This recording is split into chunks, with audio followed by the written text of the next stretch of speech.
महायोगनिधे भीमरथ्यां वरं पुण्डरीकाय दातुं मुनीन्द्रैः समागत्य तिष्ठन्तमानन्दकन्दं परब्रह्मलिङ्गं भजे पाण्डुरङ्गं रामकृष्ण हरि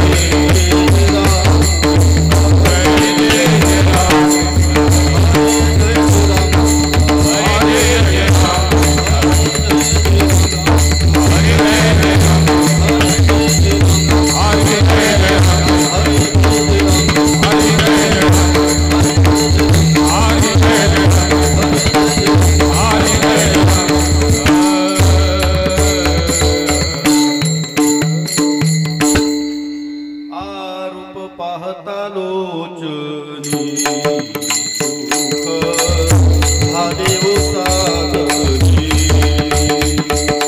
सुख हा देव साधनी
ब्रह्ममूर्ती संत जोगी अवतरले ब्रह्ममूर्ती संत जोगी अवतरले ब्रह्ममूर्ती संत जोगी अवतरले ब्रह्ममूर्ती संत जोगी अवतरले उद्धराया आले दीनजना उद्धराया आले दीनजना उद्धराया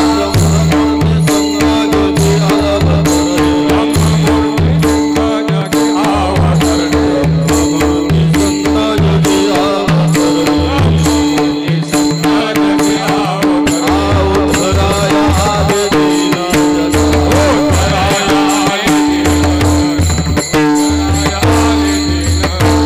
ब्रह्ममूर्ती संत जोगी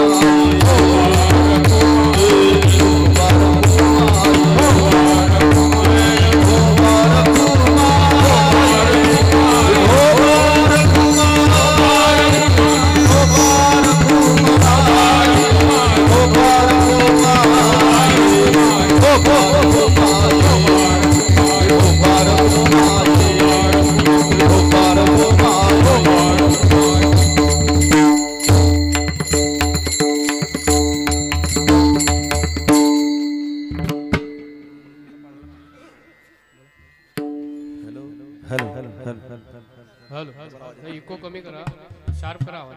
hello hello hello hello bass bass echo कमी करा, आवाज घूमते हैं. हेलो प्रतिध्वनि होता, डबल आवाज. हेलो डबल आवाज. Hello hello hello hello hello hello ठीक है.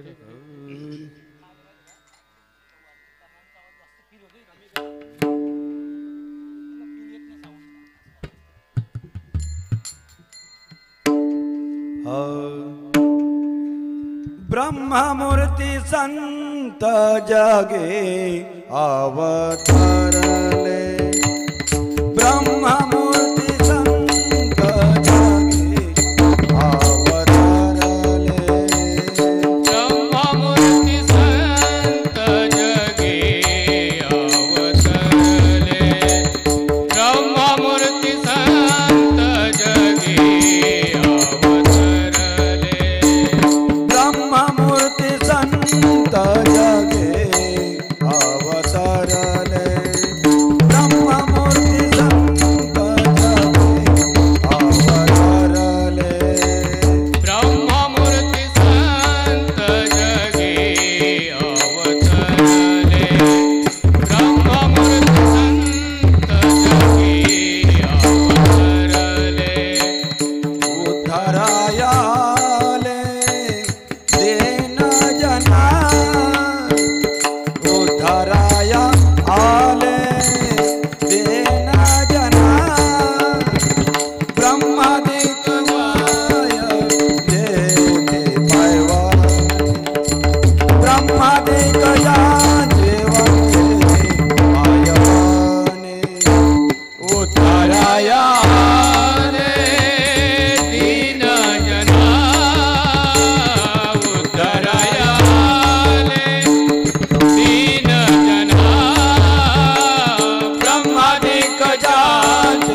ब्रह्ममूर्ती संत जोगी अवतरले उद्धराया आले दीनजना ब्रह्मादिक ज्यांची वंदिते पायवणे नाम घेता वदने दोष जाती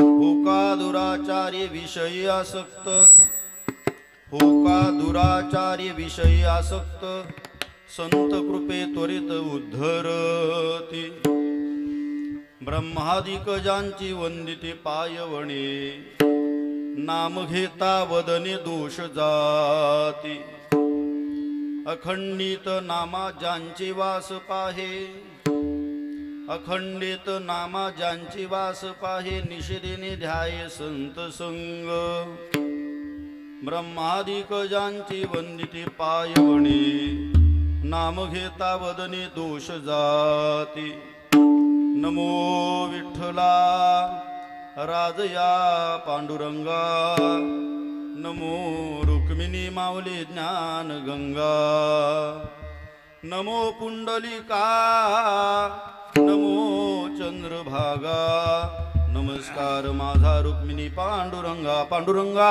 करू प्रथम पांडुरंगा करो पांडुरंगा करो प्रथम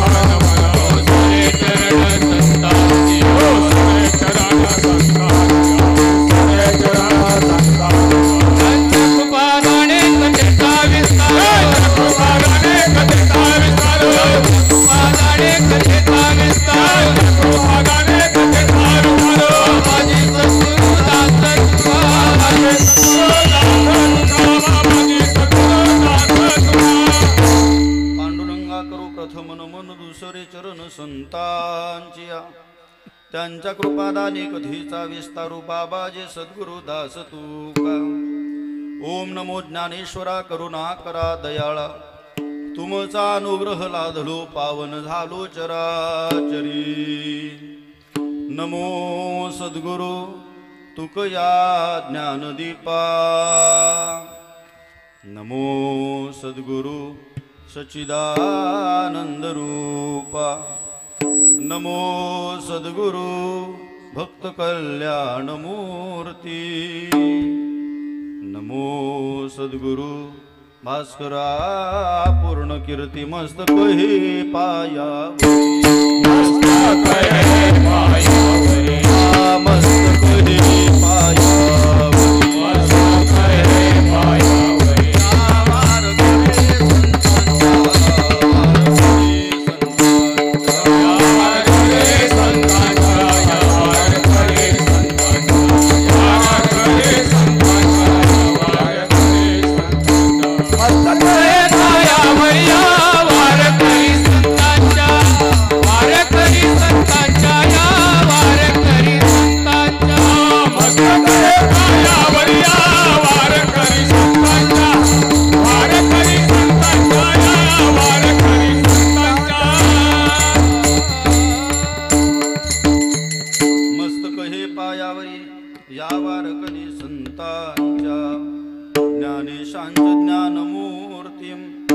साक्षात् प्रेम स्वरूपिणं नामदेवं दयामूर्तिं नाथं वन्दे पुनः पुनः वैराग्य सह परममूर्तिं देहुक्षेत्रं निवासिनं तुकाराम महाराष्ट्रं भक्तराजं चतुष्टकं जिथे ज्ञान विज्ञान संजीव होते जिथे योग विद्येस सामर्थ्य येते जिथे मानवाला मिळे मोक्ष गाथा तुझ्या पायरीशी सदा नम्र माथा नवी फूल अश्वत्थ वृक्षास आले जिथे गीत ओवीस विवेद झाले तुझ्या शब्द शब्दात सायुज्य नाथा तुझ्या पायरीशी सदा नम्र माथा तुझ्या मंदिरी आर्त जीवास तृप्ती तुझ्या दर्शने लोक स्वानंद घेती श्रुती धन्य झाल्या तुझे गीत गाता तुझ्या पाय ऋषी सदा नम्र माथा आगा ज्ञानदेवा मुक्ताई परीशा तुझ्या पाय ऋषी सदा नम्र माथा विठ्ठल विठ्ठल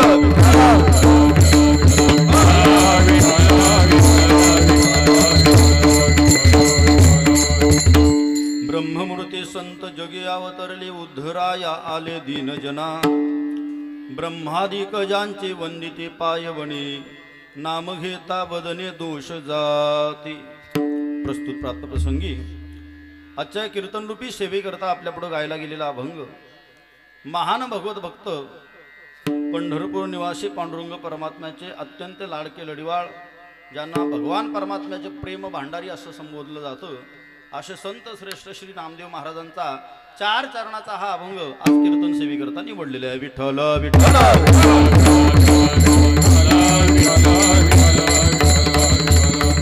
या अभंगाच्या माध्यमातून संत श्रेष्ठ श्री नामदेव महाराज आपल्याला संतांचा महिमा विशेषत्वाने प्रतिपादन करून सांगतायत. आपल्या बहुतेक सगळ्यांच्या परिचयाचा असलेला हा अभंग आज एक चिंतन सेवेकरता निवडलेला आहे.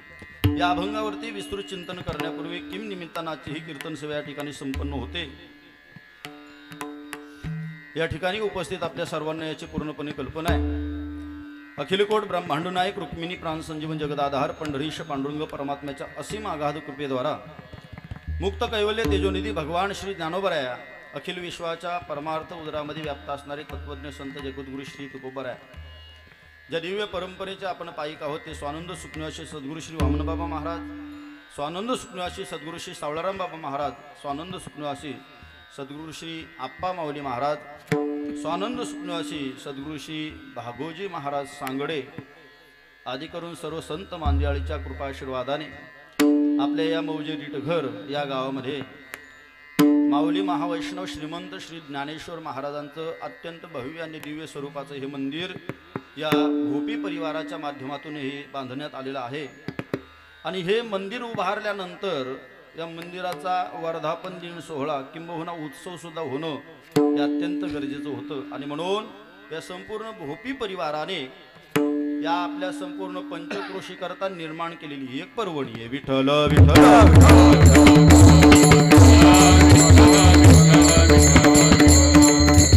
वैकुंठवासी हरिभक्तपरायण विठ्ठल शंकर भोपे, वैकुंठवासी हरिभक्तपरायण हौसाबाई विठ्ठल भोपे, वैकुंठवासी हरिभक्तपरायण भागोजी महाराज सांगडे आदी करून सर्व संत मंडळीच्या कृपाशीर्वादाने हा भोपी परिवार या ठिकाणी हा उत्सव करत असतो. त्यामध्ये हरिभक्तपरायण लक्ष्मी हेंदर विठ्ठल भोपे, सो हरिभक्तपरायण इंदिरा हरी विठ्ठल भोपे, पूजा बजरंग हेंदर भोपे, पौर्णिमा प्रदीप हेंदर भोपे, सुवर्णा शांताराम गायकर, सुजाता विठ्ठल पाटील असा भोपी गायकर आणि पाटील परिवार या परिवाराच्या माध्यमातून हा उत्सव या ठिकाणी संपन्न होत असतो. आणि या उत्सवाला ज्यांचं मार्गदर्शन आहे असे आदरणीय श्री भगवानजी महाराज बोराडे या भोपी परिवाराच्या माध्यमातून ही सेवा माझ्या वाट्याला प्राप्त झाली. खऱ्या अर्थानं पाहायचं झालं तर या परिवाराशी अगदी जवळचे संबंध असणारे आमचे गणेश महाराज खाने यांच्या माध्यमातून या सेवेच्या संबंधानं फोन आला, महाराज तुम्हाला सेवा करायची. म्हटली सेवके करावे सांगितले काम येथे होतो पण कामा नये. आणि सेवकाचं काम आहे, मालकाने आपल्याला काम सांगितलं आपण इमाने इतबारे करायचं, बरोबर की नाही. आणि मग जो सेवक असतो तो अर्धा तास अगोदर येतो, बरं का. जो सेवक आहे तो अर्धा तास अगोदर येतो आणि जो मालक असतो तो अर्धा तास लेट येतो. विठ्ठल विठ्ठल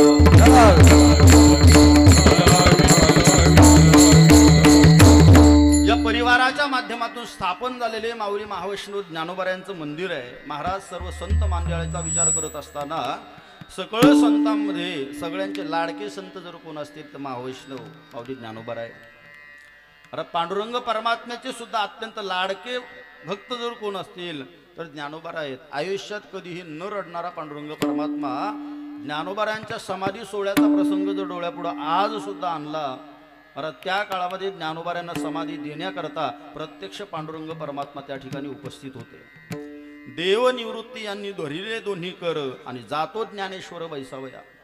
एका हाताला निवृत्तीनाथ महाराजांनी ज्ञानोबारायांच्या पकडलेलं आहे आणि एक हात प्रत्यक्ष भगवान परमात्म्याने पकडलेलं आहे. आणि अशा अवस्थेमध्ये ज्ञानोबारायांना समाधी स्थळामध्ये घेऊन जात असतानाचा प्रसंग आहे महाराज.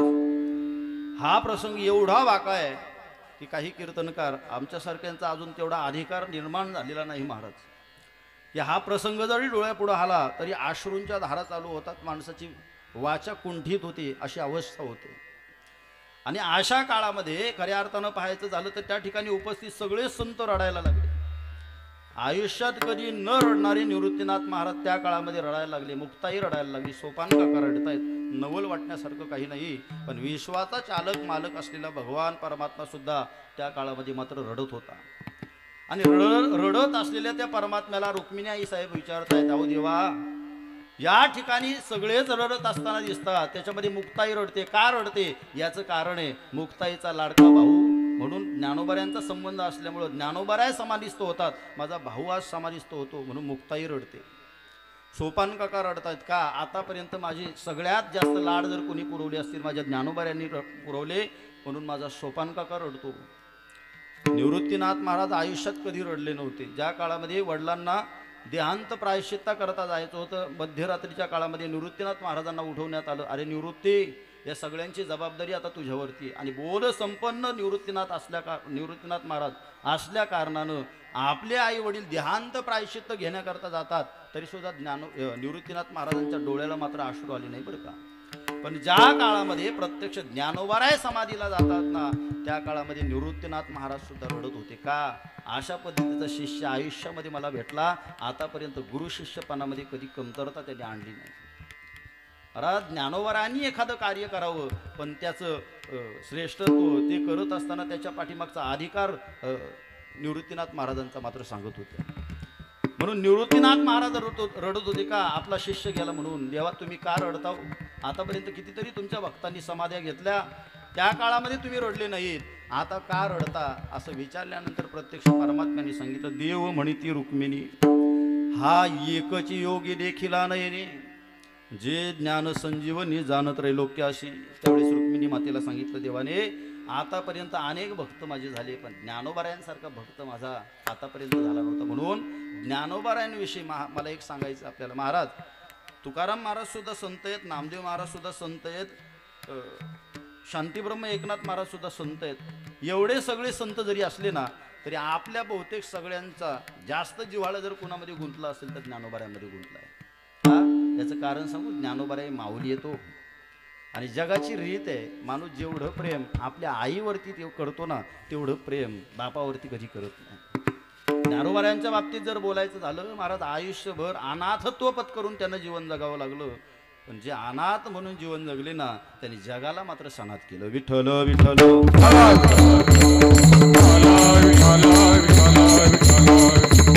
आज आमच्यासारखे कितीतरी साधक आळंदीमध्ये शिक्षण घेतात. महाराज एक सुद्धा दिवस असा जात नसेल की त्या दिवशी त्या बाळाला उपाशी पोटी झोपावं लागतं. का हो? कारण ज्याची आई माऊली आहे ना, माऊली कधीच कुणाला उपाशी पोटी झोपू देणार नाही. कुणी ना कोणी तुमच्याकरता उभा राहील आणि तुमचं बोट भरण्याचं काम करेल. महाराज आज प्रत्यक्ष ज्ञानोबाराय या ठिकाणी उपस्थित झाले, खऱ्या अर्थानं आपल्याकरता एक मोठी पर्वणी, बरोबर की नाही? ज्ञानोबारायांचं दर्शन घेण्याकरता आपल्याला आळंदीला जावं लागत होतं. या भोपी परिवाराच्या माध्यमातून आज ज्ञानोबाराय आपल्याकडं प्रत्यक्ष इथं आलेले आहेत आणि ज्ञानोबारायांचं दर्शन घ्यावं आणि आपल्या दिवसाची दिनक्रमा आपण सुरुवात करायची. याच्यासारखा भाग्याचा दिवस दुसरा कोणता असू शकतो सांगा मला. म्हणून या संपूर्ण भोपी परिवाराला द्यावी तेवढी धन्यता थोडी आहे का? तर त्यांच्यामुळं आज एक संत महात्मे इथं आलेत. पण एक गोष्ट सांगू, एकाच्या कैवाडे पुरवी बहुतांचे कोडे. महाराज भगवान परमात्मा येत असताना एकाच्याच निमित्ताने येतो, बरोबर की नाही? ज्यावेळेस भगवान परमात्म्याचे अवतार होतात त्यावेळेस अवताराची मीमांसा जर केली, एकाच्या निमित्तानं, प्रल्हादाच्या निमित्तानं नृसिंह भगवंत आले, पण आपल्याकरता भक्ती करण्याकरता आपल्याला सोपी झाली की नाही? रामप्रभूंचा अवतार झाला, पण आपल्याकरता ते सोपी झाली की नाही? तसाच परमात्मा येतो एका करिता, या भोपी परिवाराकरता आला, पण फक्त भोपी परिवारावरती त्याची कृपादृष्टी असं नाही बरं का, संपूर्ण आपल्या रिटघर गावावरती आणि जे जे कोणी ज्ञानोबारायांच्या चरणावरती नतमस्तक होण्याकरता येतील त्या सगळ्यांवरती माझ्या ज्ञानोबारायांची कृपादृष्टी आहे. विठ्ठल विठ्ठल.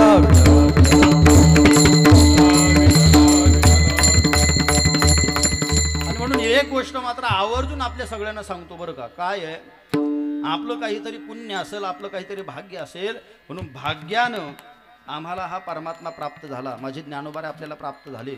एक गोष्ट मात्र जबाबदारीने सांगतो, कधी कधी एखादी गोष्ट आपल्या महत् भाग्याने प्राप्त होते, पण प्राप्त झालेल्या गोष्टीचा सांभाळ सुद्धा आम्हाला कधीतरी करता आला पाहिजे.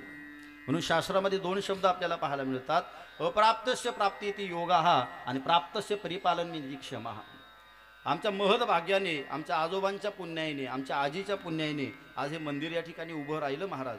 पण उभं राहिलेल्या या मंदिराचे उत्सव सुद्धा त्या पद्धतीने झाले पाहिजे.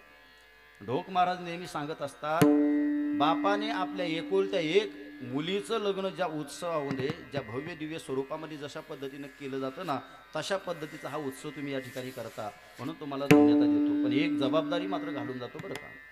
भगवान परमात्मा कुणाच्याही घरी येत नाही, संत महात्मे कुणाच्याही घरी येत नाही, काहीतरी आपलं भाग्य असावं लागतं. आज निश्चित तुमचं भाग्य उदयाला आलं. भगवान परमात्मा अर्थात ज्ञानोबाराय इथं उपस्थित झाले, पण ज्ञानोबाराय इथं आल्यानंतर त्यांचे उत्सव, त्यांचा नित्याचा जो दिनक्रम आहे, नित्य पूजा ज्या आहेत या आपल्याकडनं घडल्या पाहिजेत बरं का. नाही तर कधी कधी काय होतं, एखादी गोष्ट आपल्या महत् भाग्याने आपल्याला प्राप्त होते, पण ती सांभाळता येत नाही हो. मला तुम्ही सांगा, जेवण करणं सोपं आहे, जेवण पचवणं सोपं आहे. कठीण योगावून क्षेम, क्षेम कठीण आहे बरं का. सांभाळ माणसाला करता येत नाही. उदाहरण सांगतो, आमच्याकडे एकाला आयतीच दुसऱ्याची इस्टेट भेटली बरं का. आयती तशी कुणाला भेटत नाही, काहीतरी सातबाऱ्यामध्ये घोळ करावा लागतो, कुठंतरी घोटाळे करावे लागतात, तलाठ्याला घरी आणून त्याला काहीतरी कापून द्यावं लागतं. त्यावेळेस अशा पद्धतीच्या घटना घडतात, अन्यथा घडत नाही. पण त्यांनी कुठल्याही प्रकारचे प्रयत्न न करता अफाट श्रीमंती त्याला प्राप्त झाली. महाराज पैसा ज्यावेळेस येतो ना, त्यावेळेस एकटा येत नाही बरं का. तो अनर्थ सुद्धा आपल्या सोबत घेऊन येत असतो. आणि जगाची रीत आहे, ज्या माणसाकडे पैसा नसतो त्याला कुत्रं सुद्धा विचारत नाही महाराज. आणि एकदा का माणसाकडे पैसा आला ना, काही गावातली सगळी माणसं त्याच्या घरात चक्रा मारायला सुरुवात करतात. जसं एखादं गुळाचं ढेप असते, त्या गुळाच्या ढेपीला कशी मुंग्या चिटकतात, माशा चिटकतात, तशा पद्धतीची रीत आहे बरं का. माणसं म्हणतात नाही, माझी गावात लय किंमत आहे, लोक मला लय मानतात. तुला मानत नाही, तुझ्या असलेल्या पैशाला लोक मानतात बरं का. तुकाराम महाराजांनी सांगितलं, जोपर्यंत माझ्याकडे पैसा होता तोपर्यंत मला तुकाराम शेठ म्हणून लोक बोलायचे, शेठ म्हणून आवाज द्यायचे. आणि ज्या दिवशी माझ्याकडचा पैसा गेला त्या दिवसापासून तुक्या म्हणून आवाज द्यायला लागले लोक. विठ्ठल विठ्ठल.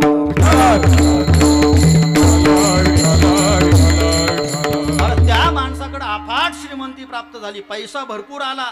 पैसा जसा आला तसे मित्र लोक जमले. पण एक गोष्ट सांगू, अशा पैसा आलेल्या माणसाकडं चांगल्या माणसापेक्षा वाईट मित्र जास्त जवळ येतात बरं का. ज्यांना आपल्या जीवनातली व्यसनं पूर्ण करायची आहेत, ज्याला आपल्या इच्छा पूर्ण करायच्या आहेत, अशी बरीचशी माणसं त्याच्या जवळ जमा झाली. आणि पैसा आल्यानंतर दुर्व्यसनं जीवनात निर्माण झाली, दुःसंगती निर्माण झाली. महाराज तुमच्या जीवनामध्ये जर दुर्व्यसनं आली, कोट्यावधी रुपये जरी तुम्हाला मिळाले तरी त्यातला 1 रुपया सुद्धा शिल्लक राहणार नाही बरं का. व्यसनामध्ये माणसाची हानी झालेली पाहायला मिळते. बाकीचं कशाला सांगू, आपल्या परिसरातलाच विचार करा लोकांनी. तो 31 आता जवळ आलेली आहे. ज्याच्या जवळ काही नाही ना, तो सुद्धा उधार काढून का होईना पण ते साजरी केल्याशिवाय राहणार नाही. आहे की नाही लोकांची रीती आपण पाहतो. आणि मग दुःसंगतीमध्ये असले नसलेले सगळे पैसे गमावून बसला. महाराज जे घर बांधलं होतं ना, त्या घराला लावायला आता कलर सुद्धा, पेंट सुद्धा मिळत नव्हता. अशा परिस्थितीमध्ये झाला, अतिशय कंगाळ झाला. आणि मग एकदा माणसाकडनं पैसा गेला की त्याला विचारायला कोणी येतं का? कोणीच विचारायला येत नव्हतं. घरात झोपायचा, रात्रभर दिवसभर फिरत राहायचा. झोपा काढली, सकाळी एक दिवस उठला. उठल्यानंतर ठरवलं, म्हटलं घरात बसून सुद्धा कंटाळा आला, कुठंतरी गेलं पाहिजे. आणि कुठं जायचं म्हटलं, पनवेल आपल्याला जवळ आहे. पनवेलला गेला. पनवेलला गेल्यानंतर झालं असं, तिथं आपल्याच गावातली एक बाई भाजी घेऊन विकायला बसली होती. कुठली भाजी होती सांगू आता? वांग्याची भाजी घेऊन ती विकायला बसली. आणि वांगे विकायला बसल्यानंतर हा तिथं गेला. वांगे विकायला बसल्यानंतर त्या मावशीकडे गेला, मावशी वांगे कसे दिले ग? आणि मग त्या मावशीने सांगितलं, बाळा 10 रुपये पाव आहेत बरं का. आता याला जर घ्यायचे असते तर यांनी लगेच घेतले असते. त्याने सांगितलं, मावशी एक काम करा, थोडेसे पैसे कमी करा ना. मावशीने सांगितलं, एक काम कर, 9 रुपये पावशेर घेऊन टाक.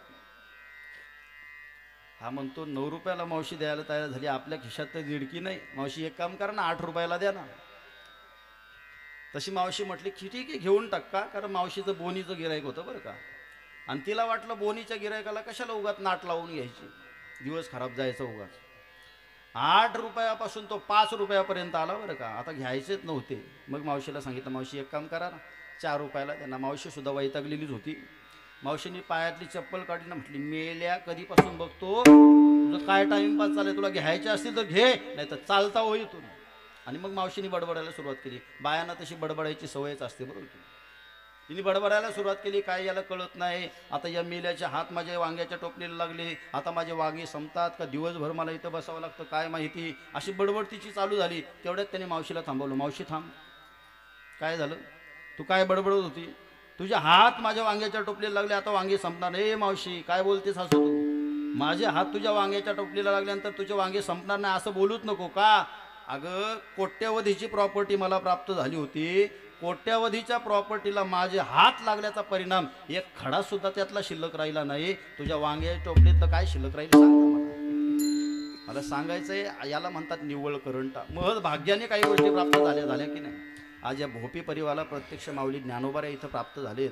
तुमच्या आजोबांची पुण्याई ही पंजोबांची पुण्याई आहे, पण पंजोबांच्या पुण्याईनं, आजोबांच्या पुण्याईनं, वडिलांच्या पुण्यानं प्राप्त झालेला देव आपल्याला मात्र सांभाळता आला पाहिजे. विठ्ठल विठ्ठल.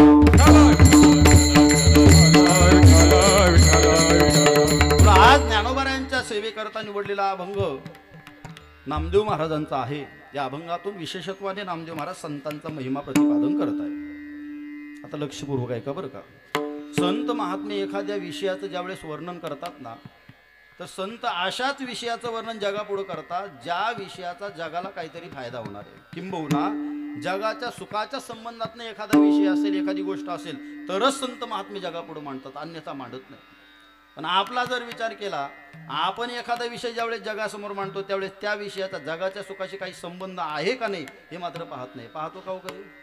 एखाद्या मावशीच्या मुलाचं लग्न जमलं, लग्न झालं, नवीन नवीन लग्न झाल्यानंतर सुना सुद्धा खूप चांगल्या वागतात बरं का, जशी का पोटचीच पोर आहे अशा पद्धतीच्या वागतात. 6 महिने वर्ष झाले की मग ते रंग दाखवायला सुरुवात करतात. का, याचं कारण सांगू तुम्हाला. मांजर अजून उंदराचा अंदाजच घेत असते 6 महिने वर्षभरपर्यंत. वर्षभर 1.5 वर्ष झाले की मग ती तिचं खरं काय रंग असते ती बरोबर झपाटा टाकते, बरोबर की नाही. तर झालं असं, एका मावशीला चांगली सून मिळाली. ती जी भेटेल त्या बाईला एवढंच सांगायची, अगं माझं काहीतरी भाग्य असेल, पंढरपूरच्या वाऱ्या केल्या, एवढ्या सप्त्यानं मी फिरायचे, त्याचा परिणाम बघ ना किती चांगली सून मिळाली. जी भेटेल तिला तेच सांगायची.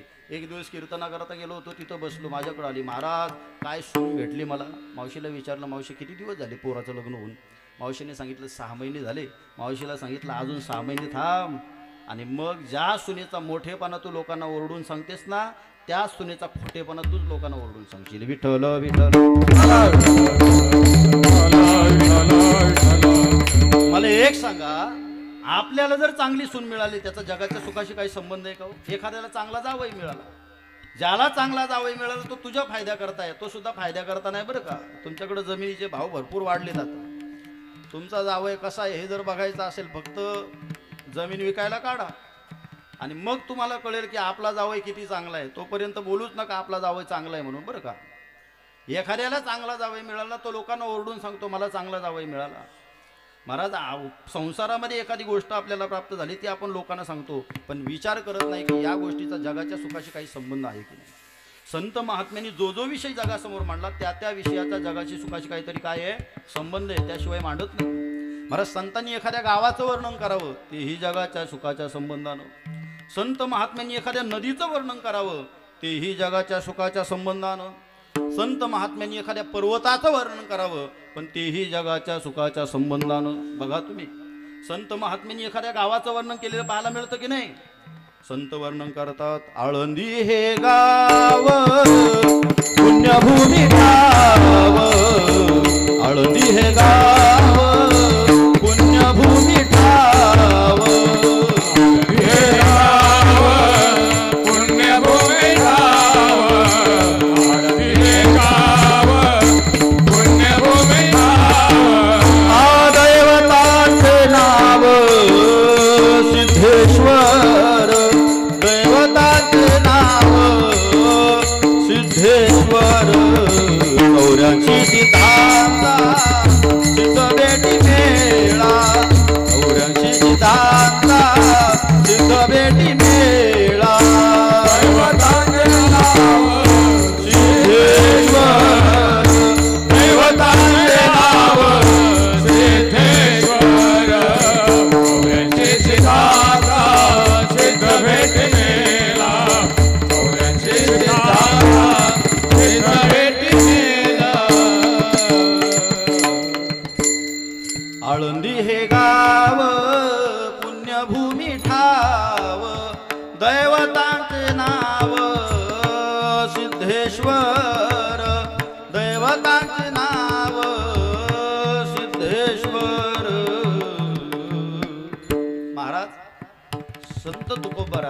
आळंदी या गावाचं वर्णन करतात. नामदेव महाराज आळंदी सारख्या गावाचं वर्णन करतात. का वर्णन करतात? उगाच वर्णन करतात का? नाही. मग वर्णन करण्याच्या पाठीमागे एकच कारण आहे, जगाच्या सुखाचा संबंध इथं सुद्धा आहे. महाराज काय जगाच्या सुखाचा संबंध? तुका म्हणे येथे सुखा काय उणे आणि राहे समाधानी चित्ताची. महाराज जगाच्या प्रांतामध्ये ज्याच्याकरता रात्रंदिवस तुमची आमची तळमळ सुरू आहे. कशा करता? तुमची आमची तळमळ सुरू आहे सुखाकरता. आणि ते सुख आपल्याला आळंदीमध्ये मोकळ्यापणानं उपभोगता येतं की नाही? मला तुम्ही सांगा, आळंदीच्या वारीला आपण सगळे जातो की नाही? मग आळंदीच्या वारीला गेल्यानंतर किती जणांना वाटतं एकदाची आळंदीची वारी ओरकावी आणि एकदाचं घरी यावं? कुणाला वाटतं सांगा मला? इथं कुणालाच वाटत नाही. नाईलाज असतो, आपलं घर इकडे आहे म्हणून आपल्याला परत यावं लागतं की नाही? का? मला तिथं गेल्यानंतर आपलं घर आहे, आपल्याला पोरं बाळ आहेत, आपण कोणीतरी कुठेतरी कामाला जातो, हे सुद्धा माणसं विसरतात. का? मला सुख एकदा जीवनामध्ये प्राप्त झालं की माणसाला सगळ्या गोष्टींचा विसर पडतो. आणि ते देण्याचं स्थान जर कोणतं असेल तर आळंदी असेल. म्हणून आळंदीचं वर्णन संत महात्मे करतात. आणखी जर पाहायचं झालं, संत महात्म्यांनी एखाद्या नदीचं वर्णन करावं. वाचे म्हणता गंगा गंगा, वाचे म्हणता गंगा गंगा, सकळ पापे जाती भंगा, सकळ पापे जाती भंगा. महाराज गंगेचं वर्णन केलेलं आपल्याला पाहायला मिळतं. का गंगेचं वर्णन करतात संत महात्मे? उगाच करत नाही. महाराज म्हणतात वाचे म्हणता गंगा गंगा, सकळ पापे जाती भंगा. महाराज मानवी जीवनामध्ये प्राप्त होणारं दुःख कशामुळे येतं? तर आपल्या पापामुळं आम्हाला दुःख भोगावं लागतं, बरोबर की नाही? मग जीवनामधलं एकदा पाप वजा झालं की माणसाकडं काय शिल्लक राहिलं?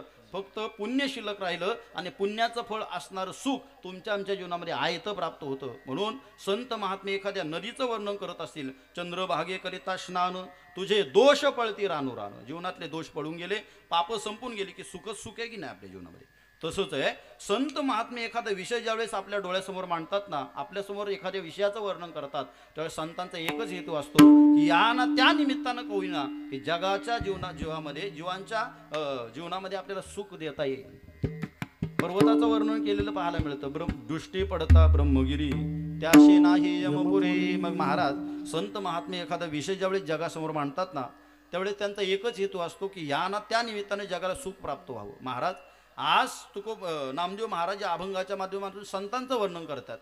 व संतांचं वर्णन करत असताना या अभंगाचा आणि जगाच्या सुखाचा काय संबंध येतो सुद्धा आम्हाला तुम्ही लावून द्या ना. महाराज जगाला एखाद्या गोष्टीचा जोपर्यंत महिमा कळत नाही तोपर्यंत त्या गोष्टीचा स्वीकार आपण आपल्या जीवनामध्ये करत नसतो.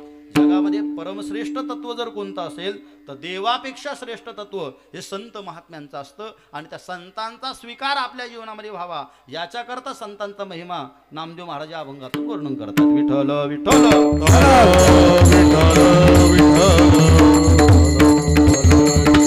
अनादी काळापासून जीवाच्या पाठीमागे एक दुःख लागलेले आणि त्या दुःखाचं नाव आहे संसार दुःख.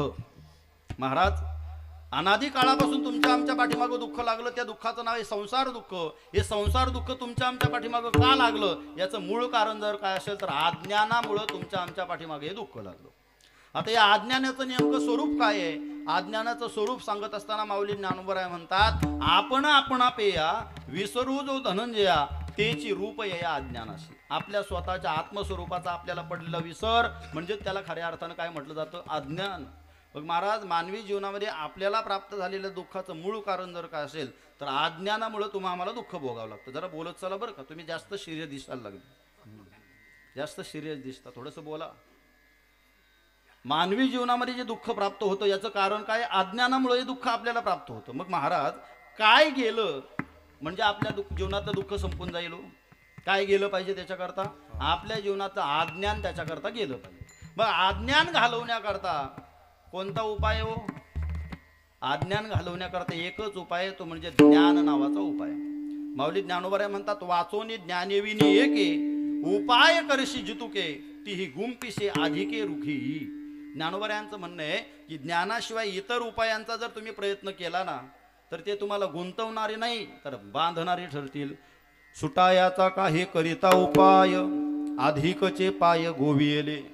तुम्ही सुटण्याकरता एखाद्या जाळ्यामध्ये ज्यावेळेस एखादा अडकतो ना, आता आपल्याकडे शिकार करायची लोक जरा कमी झाली, नाहीतर आपल्याकडं ससे असतील, त्याच्यानंतर पूर्वीच्या काळामध्ये पाखरं असायची की नाही, मग त्या पाखरांना लोक काय लावायचे? जाळे लावायचे. ज्या भागामध्ये हरणं असतात त्या हरणं पकडण्याकरता काही लोक जाळे लावतात. त्या हरणाच्या जाळ्यामध्ये त्या वाघुरामध्ये एखादा जर प्राणी अडकला, हरण जर अडकला ना, सुटण्याकरता तो तळमळ करतो, त्यातनं बाहेर येण्याकरता तो प्रयत्न करतो. प्रयत्न करत असताना अशी परिस्थिती होते, जेवढे जास्त पाय हलवणार तेवढा तो त्याच्यामध्ये जास्त अडकतो. तसंच आहे, ज्ञानाशिवाय जर इतर उपायाने यातनं बाहेर पडण्याकरता जर आम्ही प्रयत्न केले तर इतर उपाय आपल्याला बाहेर न काढता उलट त्याच्यामध्ये आणखी गुंतवतील. विठ्ठल विठ्ठल ज्ञानोबाऱ्यांनी याच्याकरता एक उदाहरण दिलेलं आपल्याला पाहायला मिळतं. ऐका, जरा गोष्टी सांगितल्या की लोकांना जरा बरं वाटतं, बरोबर की नाही. काय झालं, एक जण झोपला होता आणि झोपेत त्याला स्वप्न पडलं. स्वप्नात मध्ये त्यांनी असं पाहिलं, जुना काळ होता, तो फाटे तोडण्याकरता गेला. हातामध्ये धारदार अशी कुऱ्हाड घेतली आणि कुऱ्हाड घेऊन फाटे तोडण्याकरता तो चाललाय. आता आपल्याकडं भरपूर जंगल आहे, जंगलामध्ये तो गेला. फाटे तोडण्याकरता एका झाडावरती तो चढला आणि झाडावरती चढल्यानंतर तो लाकूड तोडू लागला. 1-2 लाकडं तोडून झाली आणि मग मात्र आणखी वर चढला. तोपर्यंत हाताला त्याच्या काय आला होता, घाम आला होता बरं का. वर चढल्यानंतर घामामुळे हातातली कुऱ्हाड सटकली आणि थेट येऊन त्याच्या बरोबर मांडीला लागली. जशी मांडीला लागली, धारदार कुऱ्हाड असल्यामुळं माझा रक्तबंबाळ झाला, रक्त बाहेर यायला लागलं आणि ओरडायला सुरुवात केली, मला वाचवा, मला वाचवा, माझ्या पायाला कुऱ्हाड लागली. मला त्याच्या शेजारी, हे सगळं चाललंय कुठं माहिती आहे ना तुम्हाला, कुठं चाललंय सगळं, स्वप्नात चाललंय बरं का. त्याच्या शेजारी एक जण गाढ झोपला होता आणि गाढ झोपलेला माणूस पटकन झोपेतनं जागा झाला. हा बोलतोय मला वाचवा, मला वाचवा. तो टेन्शनमध्ये आला. म्हटलं हा म्हणतो मला वाचवा, काय झालं, काय ना माझ्या पायाला कुऱ्हाड लागली. यांनी बघितलं सुद्धा नाही बरं का. आता काय करावं म्हटला, आता इथून रात्री जर दवाखान्यात न्यायचं झालं तर आपला दवाखाना बंद झाला, इथून पनवेलला घेऊन जायला लागेल डॉक्टरकडं. आणि डॉक्टरकडं जात असताना म्हटलं न्यायचं कसं, गाड्यासुद्धा आता बंद झाल्या. त्याला प्रश्न पडला, आता डॉक्टरकडं नेला समजा कसं तरी. तिथं नेल्यानंतर डॉक्टरांचा एक लगेच सांगणं असतं, इथं पहिल्यांदा 5,000 रुपये डिपॉझिट ठेवा, तेव्हा तुमच्या पेशंटला आम्ही हात लावू, बरोबर की नाही. म्हटलं 5,000 रुपये द्यायला माझ्या खिशात दमडी सुद्धा नाही, नेमकं काय देऊ. पुढे जाऊन तो विचार करायला लागला. त्याच्या पायाला कुऱ्हाड लागली. डॉक्टर लगेच सांगतात, जर एखादी जखम बघितली तर पहिल्यांदा पोलीस कंप्लेंट करायला लागेल, सांगतात की नाही. मग आता प्रश्न पडला, म्हटलं एवढ्या सगळ्या प्रश्नांची उत्तरं देऊ काय, डोक्याला हात लावून बसला बरं का. आणि मग त्याच्या शेजारी तिसरा होता, ज्याचा डेटा पॅक अजूनपर्यंत संपलेला नव्हता. आता घरात आल्यानंतर बघितली सगळी लहान लहान पोरं, सगळ्यांचा अभ्यास चाललेला. काय वाचत होते काय माहिती. मोबाईलने सगळ्यांना आपल्याला वेड करून ठेवलंय. 5 मिनिटं सुद्धा आपण मोबाईल शिवाय राहू शकत नाही. माणसाला अशी सवय लागली, महाराज कीर्तनामध्ये जरी असलो तरी मोबाईल काढायचा, कोंबडीने अंड दिलं की नाही ते बघण्याचा प्रयत्न आपण करतो की नाही. महाराज झालं असं, मोबाईल करता तो जागा होता, त्याच्या लक्षात आलं. याने विचारलं, का रे बाबा डोक्याला का हात लावून बसला. त्याने सांगितलं, म्हटलं याच्या पायाला जखम झाली, हा म्हणतो डॉक्टरकडे घेऊन चला. याला डॉक्टरकडे घेऊन जायला म्हटलं आता रिक्षासुद्धा बंद झाली. गेलो म्हटलं कसं तरी घेऊन तिथे गेल्यानंतर डॉक्टरला डिपॉझिट ठेवायला पैसे आपल्याकडे कुठं आहेत. नेला तिथं, डॉक्टरनी जर पोलीस कंप्लेंट दिली तर नेमकं काय उत्तर द्यायचं हा प्रश्न आहे म्हटलं मला. पण नेमकं आता काय सांगू त्याला. त्यावेळेस त्याने सांगितलं, म्हटलं याला बरा करायचं आहे ना. म्हटलं हो. याला डॉक्टरकडे घेऊन जायची तुला गरज नाही, याच्याकरता बस बघण्याची, रिक्षा बघण्याची गरज नाही, याच्याकरता तिथं डिपॉझिट भरायची गरज नाही. म्हटलं एवढंच उपाय काय उपाय. म्हटलं एक काम कर, त्याच्या 2 फटके मार, त्याला झोपेतनं जागं केलं की त्याला डॉक्टरकडे घेऊन जाण्याची गरज. महाराज म्हणतात की स्वप्नीची या घाया ओखद चेवची धनंजया, तशी अज्ञान खांडावया ज्ञानाची खडग. विठ्ठल विठ्ठल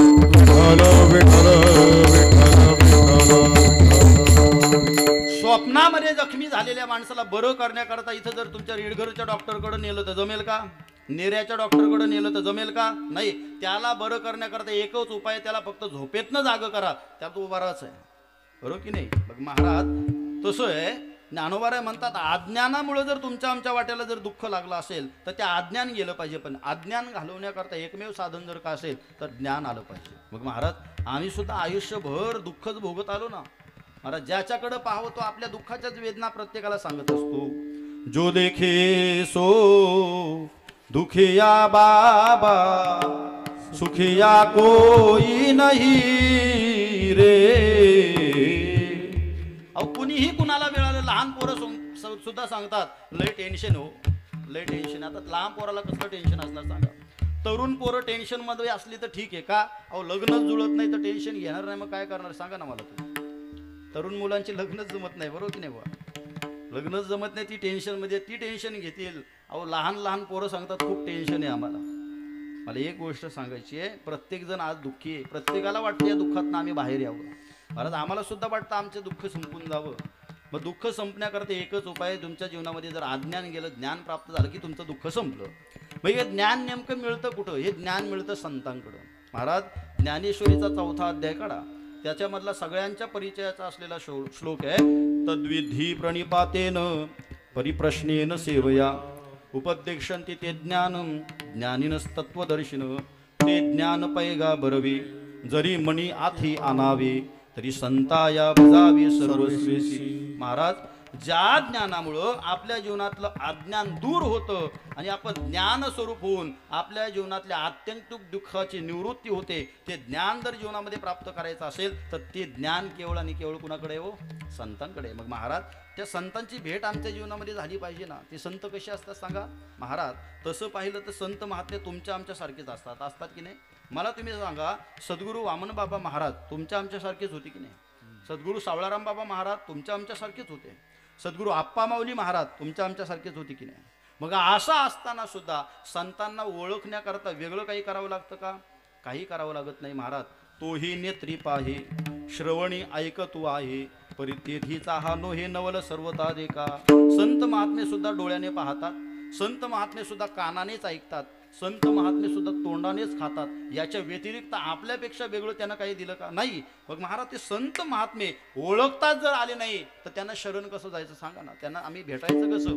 महाराज ते संत महात्मे तुम्हा आम्हाला ओळखता यावा याच्याकरता संतांचा परिचय महाराज देतात अभंगाच्या पहिल्या चरणात. ब्रह्मरूपी संत जगी अवतारले ब्रह्ममूर्ती संत जगी अवतारले ब्रह्ममूर्ती संत जगी अवतरले ब्रह्ममूर्ती संत जगी अवतरले ब्रह्ममूर्ती संत जगी अवतारले ब्रह्ममूर्ती संत जगी अवतारले ब्रह्ममूर्ती संत जगी अवतरले ब्रह्ममूर्ती संत जगी अवतरले उद्धरायाले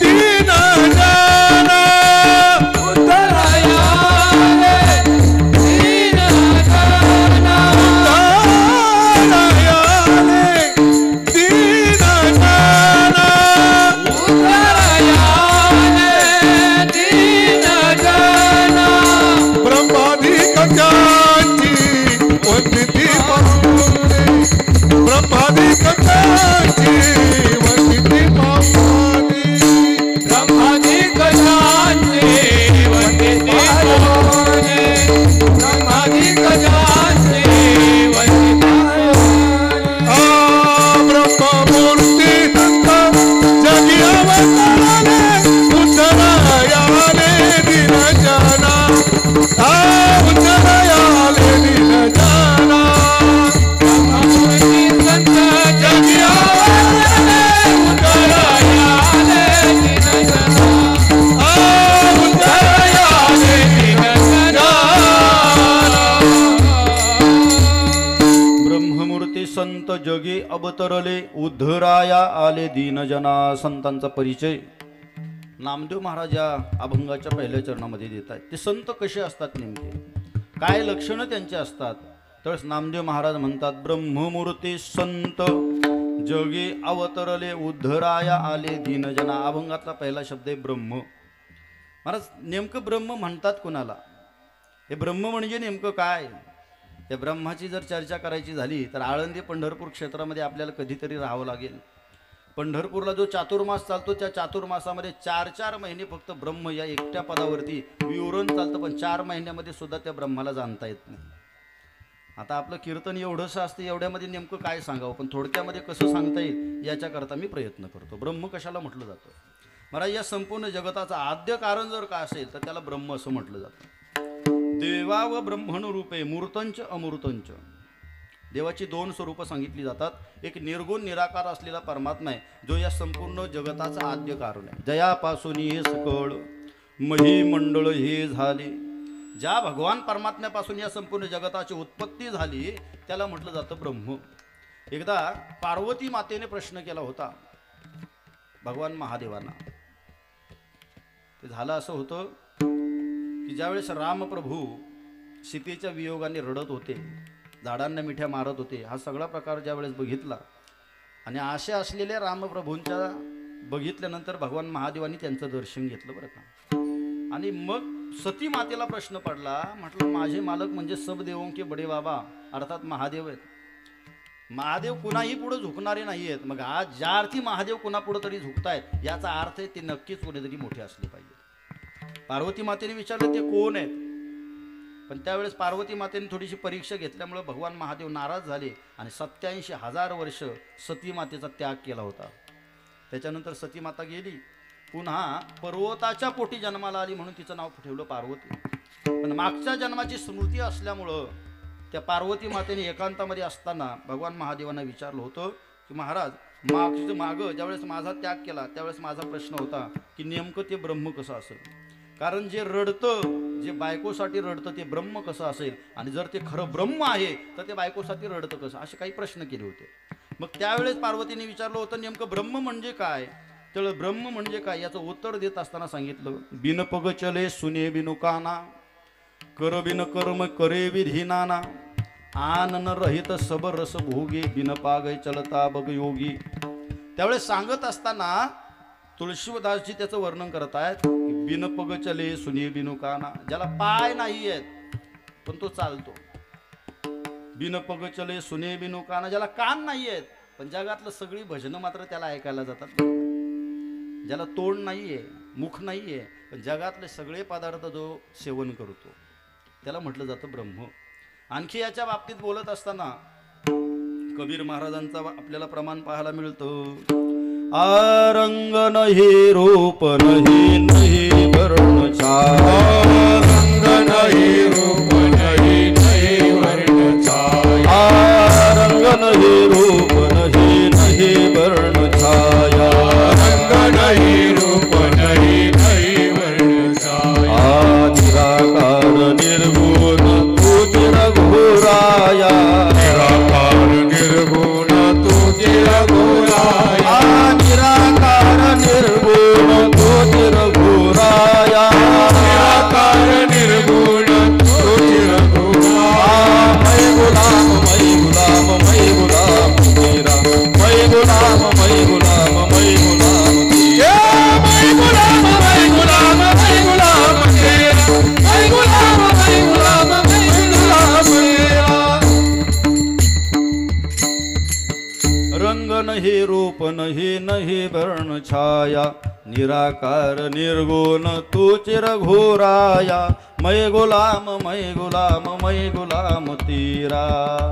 महाराज ज्याला रंग नाहीये पण जगातले सगळे रंग ज्याच्यामध्ये साठवलेले आहेत त्याला म्हटलं जातं परमात्मा, त्याला म्हटलं जातं ब्रह्म.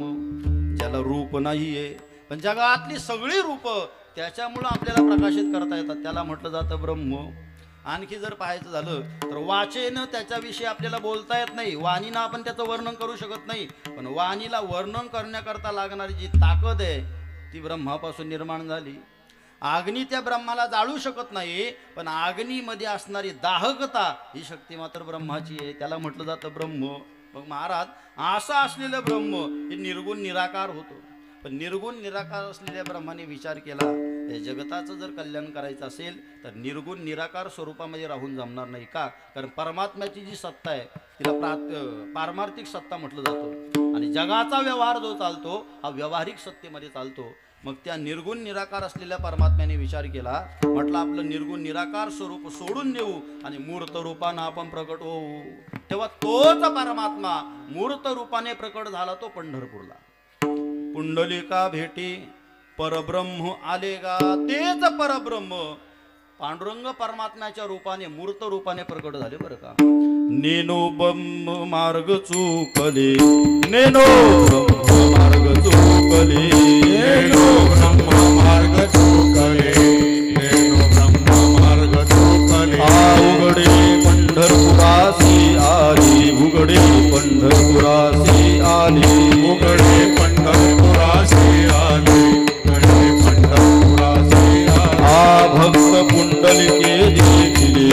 भक्त कुंडलिके देखिले भक्त कुंडलिके देखिले भक्त कुंडलिके देखिले उभे केले विटेवरी उभे केले विटेवरी उभे केले विटेवरी केले विटेवरी नेनो ब्रह्म मार्ग चुकले नेनो ब्रह्म मार्ग चुकले नेनो ब्रह्म मार्ग चुकले नेनो ब्रह्म मार्ग चुकले नेनो ब्रह्म मार्ग चुकले नेनो ब्रह्म मार्ग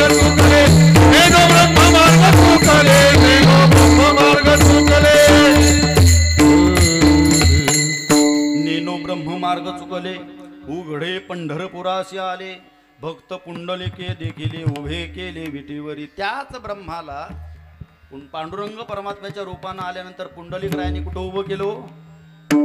पांडुरंग परमात्म्याला तिथं विटेवरती उभं केलं आणि देवाला जबाबदारी दिली. देवा मूड पापी जैशी तैशी उतरी कासे लावून या. देवा तुझ्याकडे येत असताना मूर्ख माणसं येतील, मूड येतील, पापी येतील, जशी येतील तसं त्यांचा स्वीकार कर आणि त्यांच्या उद्धाराची काळजी घे. बरं कोणी सांगितलंय काम?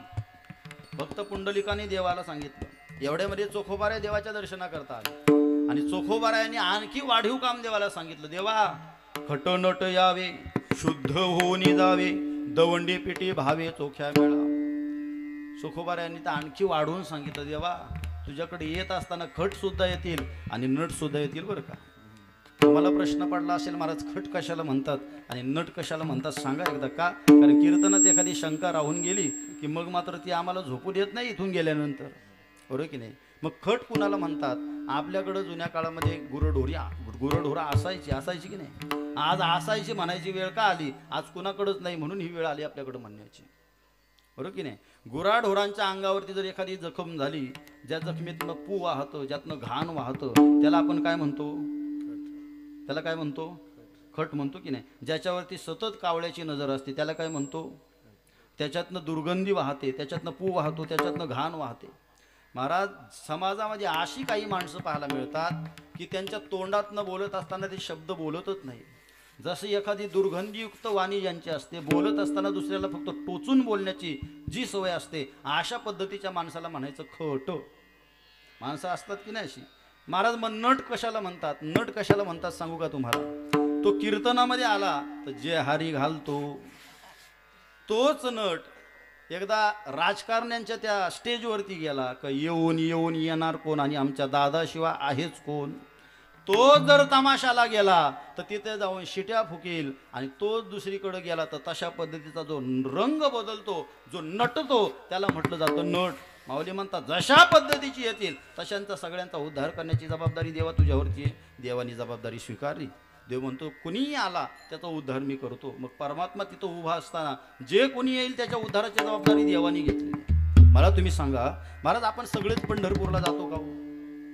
सगळेच जातो पंढरपूरला.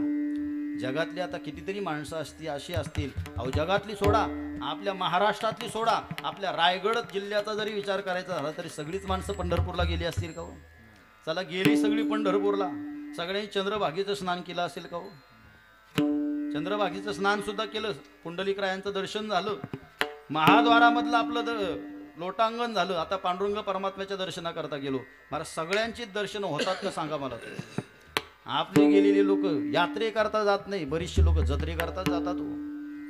जत्रा कशाला म्हणतात आणि यात्रा कशाला म्हणतात? महाराज फरक समजला पाहिजे की नाही? ही माणसं जातात नाही, फक्त आनंद लुटण्याकरता जातात. बरं का खरं सांगतो तुम्हाला, बुवांना मी नेहमी बघतो आळंदीमध्ये, पण तिथे गेल्यानंतर फक्त तिथं गप्पा मारण्याकरता आणि टाइम वाया घालवण्याकरता जात नाही. मला तिथं गेल्यानंतर ज्ञानोबाऱ्यांची सेवा करतात. बरं काही मंडळी आज त्यांच्या हातामध्ये जी ताकद आपल्याला पाहायला मिळते ना, ही सेवेने आलेली ताकद पाहायला मिळते. आयुष्यभर सेवा केली मृदंगाची आणि सेवा करत असताना ही माझी संपत्ती, ही माझी लक्ष्मी आहे, हे माझं दैवत आहे या भावनेने त्यांच्याकडे पाहतात, म्हणून ते त्यांच्यामध्ये उतरलेलं आपल्याला पाहायला मिळतं. महाराज आपण जातो आळंदीला, पंढरपूरला, पण देवाचं दर्शन सुद्धा न घेता परत येतो. देवाने सांगितलं जे पंढरपूरला येतील, माझ्यापर्यंत येतील, त्यांच्या उद्धाराची जबाबदारी मी घेतो. जे माझ्यापर्यंत येणारच नाही त्यांची जबाबदारी मी कशी घेऊ? आणि मग ठरलं, कारण देवाचा स्वभाव थोडासा वेगळा असतो, संतांचा स्वभाव थोडासा वेगळा असतो. त्याच देवाने विचार केला, सगळेच बापाकडे येत नाही, काही लोक माऊली करत सुद्धा जातात. मग त्याच परब्रह्माने काय केलं?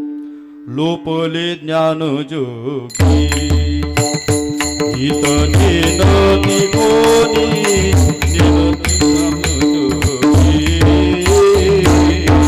लोपले ज्ञान जगी हित नेनती कोणी लोपले ज्ञान जगी हा अवतार पांडुरंग नाव ठेविले ज्ञानी आरती ज्ञान राजा कैवल्या तेजा तुला माझा आरती ज्ञान हे आरती ज्ञान राजा महाकैलास देवा देवरी चालू संत मानुले धर्माला आरती ज्ञान राजा लोपले ज्ञान जोगी हित नेनती कोणी अवतार पांडुरंग नाव ठेविले ज्ञानी आरती ज्ञान राजा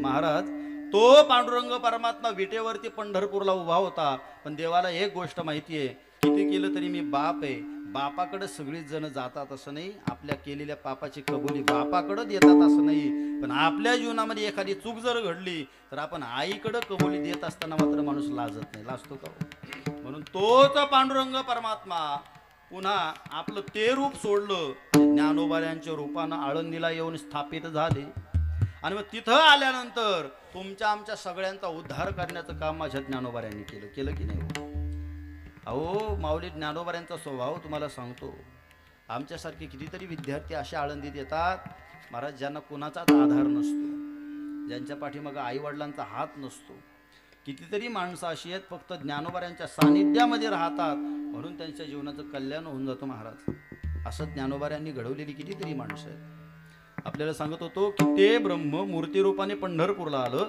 मूर्तिरूपानं पंढरपूरला आलेलं तेच ब्रह्म आळंदीला ज्ञानोबाऱ्यांच्या रूपाने प्राप्त झालं महाराज म्हणून संत महात्मे ब्रह्मरूप असतात आणखी सांगू तुम्हाला ज्यावेळेस रामेश्वर भट्ट तुकोबाऱ्यांची तुलना करतात त्यावेळेस त्यांच्या सुद्धा लक्षात येतं की तुकिता तुलनेशी ब्रह्म तुकाशी आले म्हणून रामेश्वरी चरणी मस्तक ठेविले अर्थात संत महात्मे हे ब्रह्मस्वरूप असतात आणि ब्रह्मस्वरूप असलेले ते संत महात्मे तुमच्या आमच्या उद्धाराकरता इथं येतात ज्ञानोबारायांपर्यंत सगळे पोहोचत नव्हते कदाचित आपल्यातली काही माणसं अशी असतील की वारी आली की त्यांची शेतीची कामं जवळ येतात काही ना काही कामं जवळ येतात त्यांना कदाचित असं वाटलं असेल आम्हाला तिथपर्यंत जाता येत नाही महाराज आणि मग तेच ज्ञानोबारा आहे मला असं वाटतं बरं का सगळ्यांनाच वाटेल अशी अपेक्षा नाही भाव सांगतो माझ्या अंतःकरणामधला मला असं वाटतं ज्ञानोबारायांना आपली दया आली असेल आणि तेच ज्ञानोबारा आहे कदाचित सद्गुरू वामनबाबा महाराजांच्या रूपाने इथं तळोजाला प्रकट झाले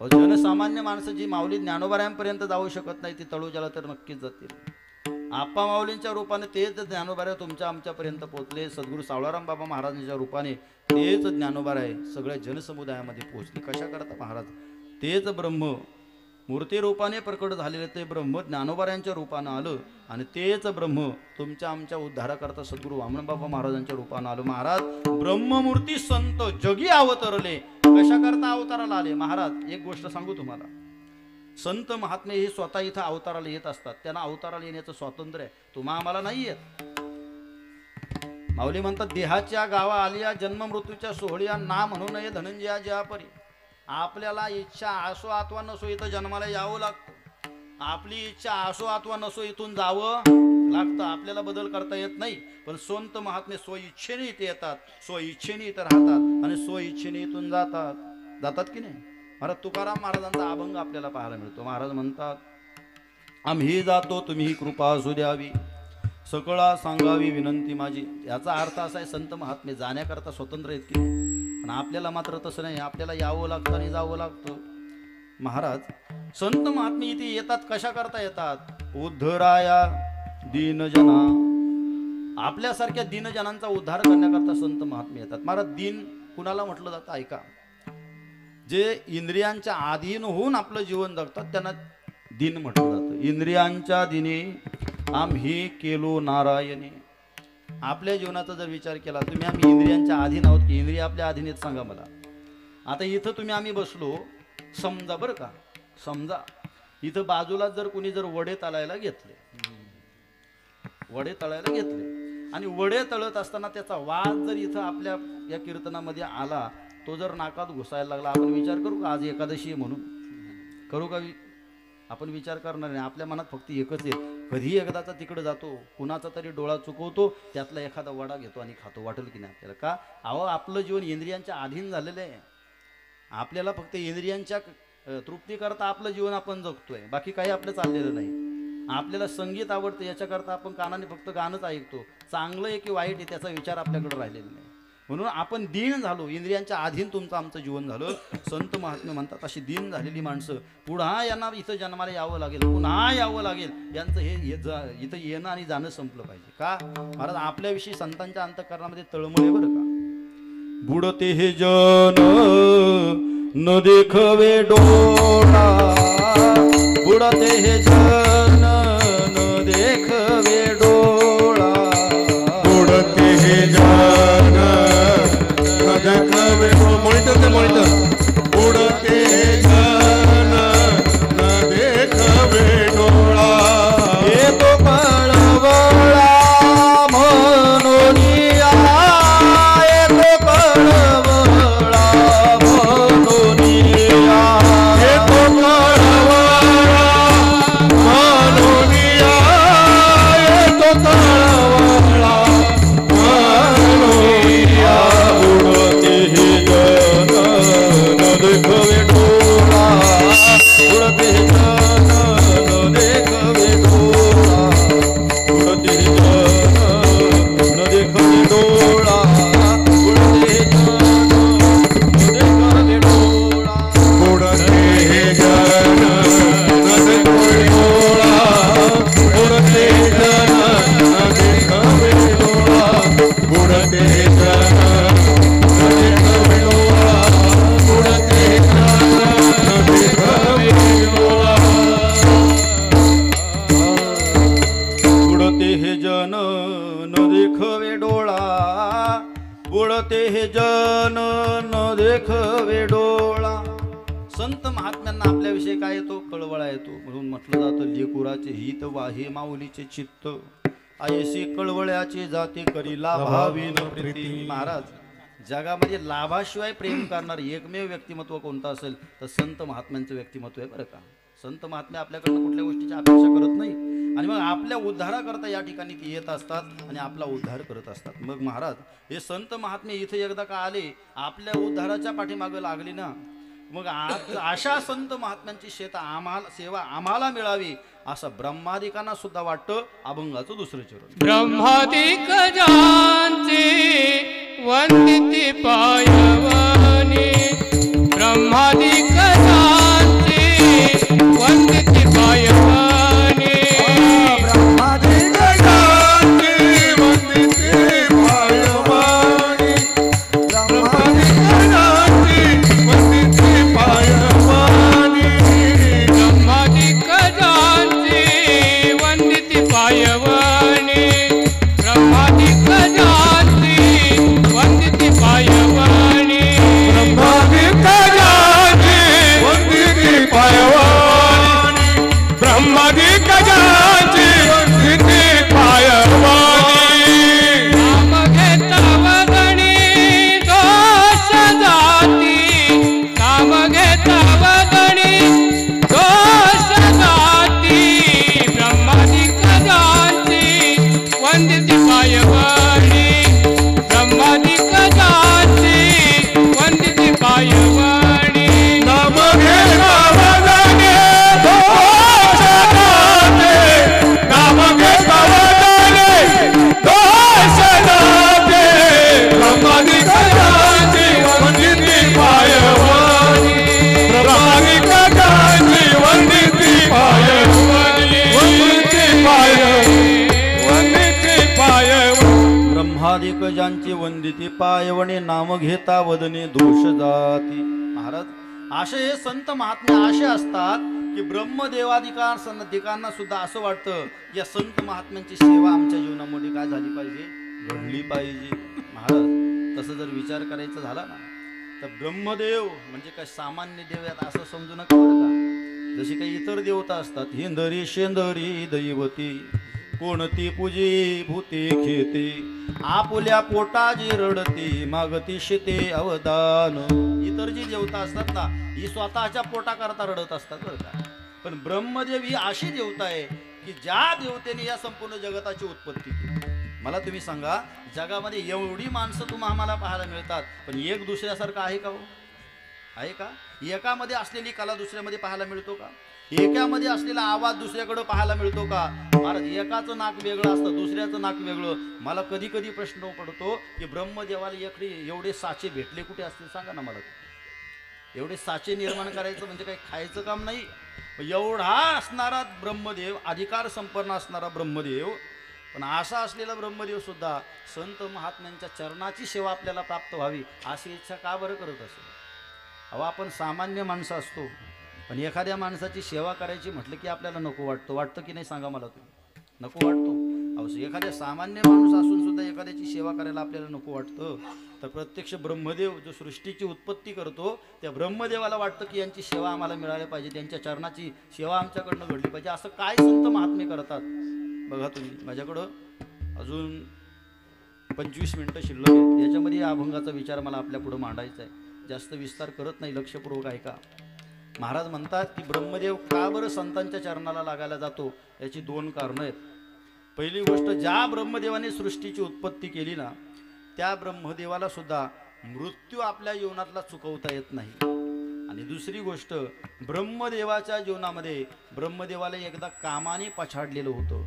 पण या दोन्हींच्या बाबतीत जर बोलायचं झालं तर संत महात्मे हे श्रेष्ठ ठरतात. ब्रह्मदेवापासून प्रसंग सांगून जातो आपल्याला, ऐका. ब्रह्मदेवाला सुद्धा मृत्यूला सामोरं जावं लागतं. माऊली ज्ञानोबराय म्हणतात, येरवी ब्रह्मप्रणाचिनी बडसे न चुकती पुनरावृत्तीचे बळसे. अर्थात ब्रह्मदेवाला सुद्धा एकदा ना एकदा काय करावं लागतं, आपलं आयुष्य एकदा संपलं की ब्रह्मदेवाला सुद्धा मरावं लागतं. मग महाराज संत महात्म्यांचं काय आहे? महाराज, ज्या काळाने संपूर्ण जगाला त्रस्त करून सोडलेलं आहे त्या काळाच्या माथ्यावरती पाय देण्याचं सामर्थ्य कुणामध्ये महाराज? फक्त आणि फक्त संतांमध्ये. जगा काळ खाय आम्ही माथा दिला पाय, किंवा कळी काळासे घातली कास एक एका होणे बळी रे. महाराज, आमच्या संत महात्म्यांनी कळी काळावरती सुद्धा कास घातलेली पाहायला मिळते. या कळी काळावरती विजय मिळवण्याचं सामर्थ्य फक्त संतांमध्ये आहे. महाराज, ते स्वतः कळी काळावरती विजय मिळवतात, याच्यामध्ये नवल वाटण्यासारखं काही नाही का? त्या अधिकार संपन्नच आहेत. पण त्या संतांच्या मार्गाने जे कोणी जातात ना, तुमच्या आमच्यासारखे साधक, सद्गुरू वामनबाबांसारखे महात्मे, सद्गुरू सावळाराम बाबांसारखे महात्मे, आप्पा माऊलींसारखे महात्मे संतांच्या मार्गाने जरी गेले तरी त्यांचा सुद्धा मृत्यू टाळण्याचं काम करून करतात ते संत महात्मे करतात. देवाला असं वाटतं आपण सृष्टीची उत्पत्ती करून सुद्धा आपल्याला मारावं लागतं, पण या संतांना मारावं लागत नाही, म्हणून संतांचा हेवा वाटतो बरं का त्याला. दुसरी गोष्ट, महाराज, ज्या ब्रह्मदेवाने सृष्टी उत्पन्न केली त्या ब्रह्मदेवाला काम नावाच्या विकाराने ग्रसलं. शांतीब्रह्म एकनाथ महाराज म्हणतात, शांतीब्रह्म एकनाथ महाराजांची एक ओवी आपल्याला अशी पाहायला मिळते की ब्रह्मदेव आपल्या कन्येच्या पाठीमागं लागलेला आहे. ओवी मला काय आठवत नाही, पण काम नावाच्या विकाराने ब्रह्मदेवाला सोडलं का हो? सोडलं नाही. काम नावाच्या विकाराने ब्रह्मदेवाला ग्रसलं. तर महाराज, जगद्गुरु तुकोबाराय यांच्या जीवनामध्ये एक प्रसंग आलेला आपल्याला आपण पाहिला असेल. भंडारा डोंगरावरती साधने करता ज्या काळामध्ये तुकोबाराय जायचे ना, साधना करत असताना एखादा माणूस जर चांगल्या मार्गाला लागला ना तर त्या चांगल्या मार्गामध्ये त्याला सहकार्य करणाऱ्यांपेक्षा त्याच्या साधनेमध्ये अडचणी निर्माण करणारी 1000 माणसं आपल्याला पाहायला मिळतात. एखादं चांगलं कार्य जर तुम्ही सुरू केलं तर ते कार्य कसं बंद पडेल याच्याकरता अडथळे निर्माण करणारे 1000 माणसं निर्माण होतात. मग महाराज, झालं असं, तुकोबाऱ्यांच्या साधनेमध्ये खंडना करायची आणि तुकोबाऱ्यांचं झालेलं नावलौकिक कसा कमी करता येईल याच्याकरता एक कुटील स्त्री तिथं काही कुटील लोकांनी पाठवून दिली. एकांतामध्ये असताना माणसाची खरी परीक्षा एकांतामध्ये होते बरं का. आता मी तुमच्या इथं आल्यानंतर मी लय साधूसारखा वागेल तुम्हाला दाखवण्याकरता. खरं की काय ते बोललं पाहिजे कधीतरी. पण तुमच्या समोर असताना तुम्हाला दाखवताना मी मोठा साधू आहे असं दाखवीन, पण एकांतामध्ये मी खरं काय ते फक्त आपलं मन आपल्याला सांगते, बाबा तुझी योग्यता नाही इथं उभा राहण्याची. मनानं आपली साक्ष दिली पाहिजे. तुकोबारायानं एकांतामध्ये तिने गाठलं. अहो कोणीच नाही इथं पाहण्याकरता. त्यावेळेस तुकोबारायांचे वाक्य, जाई येतो माते न करी सायास आम्ही विष्णू असे तैसे. मला तुम्ही सांगा, तुकोबारायांनी परस्त्रीला माते समान मानलं, रखुमाई समान मानलं, पण इथंच बघायचं झालं तर ब्रह्मदेव आपण जन्माला घातलेल्या आपल्या मुलीच्या पाठीमागं धावतो. ब्रह्मदेवाला वाटलं असेल आपण खूप लाचार आहे हो, आपण स्वतःच्या मुलीच्या पाठीमागं लावतो. कुठं ते तुकोबार आहेत आणि कुठं मी आहे. महाराज, आपल्या संत मालिकेचा विचार करत असताना सजन कसायांचं चरित्र आपण नेहमी ऐकतो. जशी आपली पंढरपूरची वारी, आळंदीची वारी आहे, तशी ओडिसा प्रांतामध्ये तिथं जगन्नाथपुरीची वारी आहे. आणि ही वारी करत असताना तिथल्या लोकांचा एक नियम आहे. जुन्या काळामध्ये असं असायचं, ज्या जातीतला माणूस असेल ती लोक त्या माणसाला घेऊन जायची. एखाद्या गावामध्ये मुक्काम असेल, आता रेडघरमध्ये जर मुक्काम असेल तर इथं कसं व्हायचं, जी माळी लोक आहेत, तो जो कोणी माळी समाजाचा माणूस आलेला आहे त्याला माळी लोक आपल्या घरी घेऊन जायची, त्याची व्यवस्था ते करायची. जो कोळी आहे ती कोळी लोक त्याची सेवा करायची, मराठी माणसं ती मराठी माणसाची सेवा करायची. असा सजन कसाई हा मुस्लिम समाजाचा संत, बरोबर की नाही. आणि मग मुस्लिम लोक तिथं आले, त्यांनी आपल्या घरी घेऊन गेले, सजन कसायांना जेवू घातलं. झोपण्याकरता मात्र घरात झोपले नाही, बाहेर आले, आपली वळकटी टाकली, त्याच्यावरती झोपले. मध्यरात्रीचा सुमार आला. महाराज, त्या घरातली ती स्त्री तरुण होती, पती तिचा म्हातारा होता, काम इच्छा तिची अतृप्त होती, बाहेर आली.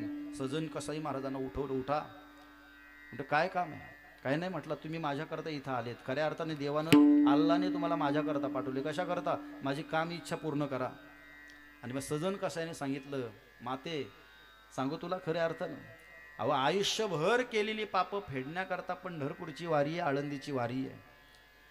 ती पापं फेडण्याकरता पंढरपूरच्या वारीला चाललो, आणि वारीला जात असताना जर आमच्याकडनं पापं घडली तर मग किती पाप लागेल म्हटलं आम्हाला. अन्यक्षेत्रे कृतम पापम तीर्थक्षेत्री विनश्यती, पण तीर्थक्षेत्री कृतम पापम वज्रलेपो भविष्यती. आयुष्यात कधी भविष्यात कधी न फिटणारी ती पाप असतील. माऊली, हे आम्हाला पाप करायला सांगू नको. घरात गेली, तिला असं वाटलं आपल्या पतीला घाबरला असेल. घरात गेली, कुऱ्हाड घेतली, पतीच्या मानेवरती घातली आणि मुंडकं धडापासून वेगळं केलं, हातात घेतलं, बाहेर आली. हे बघा, आपल्यामध्ये असलेला जो दुवा होता त्याला काढून टाकला. अशाच घटना आता घडतात हो, अशाच घटना घडतात की नाही. बातम्या बघत चला. माझ्या माता मावल्यांचं एकच झालं, सतत रील्स बघत बसायचं फक्त. सध्या जगामध्ये काय चाललंय, माणसाने अपडेट राहिलं पाहिजे. पुण्यामधली घटना आपण रोज पाहतो की नाही. स्वतःच्या पतीची सुपारी दिली होती, मारून टाकलं पतीला. महाराज, स्वतःच्या पतीला तिने मारलं, आता तरी माझा स्वीकार करा. नाही स्वीकार करत म्हणून बोंबाबोंब केली. म्हटलं यांनी माझ्या पतीला मारलं, आमच्या घरात चोरी करण्याकरता आला होता. राजाच्या पुढं उभं केलं. त्या काळामध्ये सीबीआय नव्हतं, ईडी नव्हती, CID पोलीस नव्हते, कुठलेच पोलीस नव्हते. त्याच्यामुळे काही चौकशी झाली नाही. गुन्हेगार ठरवण्यात आलं आणि सजन कसायांचे हात इथून कलम करण्यात आले. महाराज, हात कलम झाले, पण दुसऱ्या परस्त्रीचा स्वीकार केला नाही. कदाचित हाच मोठेपणा ब्रह्मदेवाला भावला असेल, म्हणून ब्रह्मादिक त्यांची वंदिती पायवने आणि नाम घेता वदने दोष गाती. म्हणून अशा पद्धतीचे जे संत महात्मे असतात ना, या संत महात्म्यांचं नामचिंतन आपल्याकडनं घडलं पाहिजे बरं का महाराज. का संतांचं नामचिंतन केल्यानंतर होतं काय महाराज, आपल्याला जर पुण्यवान व्हायचं असेल तर या संतांची नावं घेतली पाहिजेत. पुण्यवंत व्हावे सज्जनांची नावे, किंबहुना आपल्या जीवनातली पाप जावी असं वाटत असेल तर तुका म्हणे पापे आणि जाती संतांची संत महात्म्यांची नावं घ्यायची महाराज. तुकाराम महाराजांचं नाम चिंतन केल्यानंतर काय फरक पडतो. तुकाराम तुकाराम नाम घेता कापे, हे संतांच्या नामचिंतनाचे परिणाम आहेत. ज्ञानदेव ज्ञानदेव म्हणतात, ज्ञानदेव देतो. माऊली ज्ञानोबाऱ्यांच्या नुसतं नामचिंतनाचा परिणाम. महाराज ज्ञानदेव, माऊली ज्ञानोबार आहे, तुम्ही आम्हाला ज्ञान देत आहे. हे सामर्थ्य संत महात्म्यांच्या नामचिंतनाचं. मग महाराज, या असलेल्या संत महात्म्यांच्या संगतीमध्ये जर आम्ही गेलो, आम्हाला काय फळ प्राप्त होईल. महाराज अभंगाच्या 3ऱ्या चरणात सांगतात, हो का दुराचारी विषय असंत, हो का दुराचारी विषय असंत, हो का दुराचारी विषय असंत, हो का दुराचारी विषय असंत, हो का दुराचारी विषय असंत, हो का दुराचारी विषय असंत, हो का दुराचारी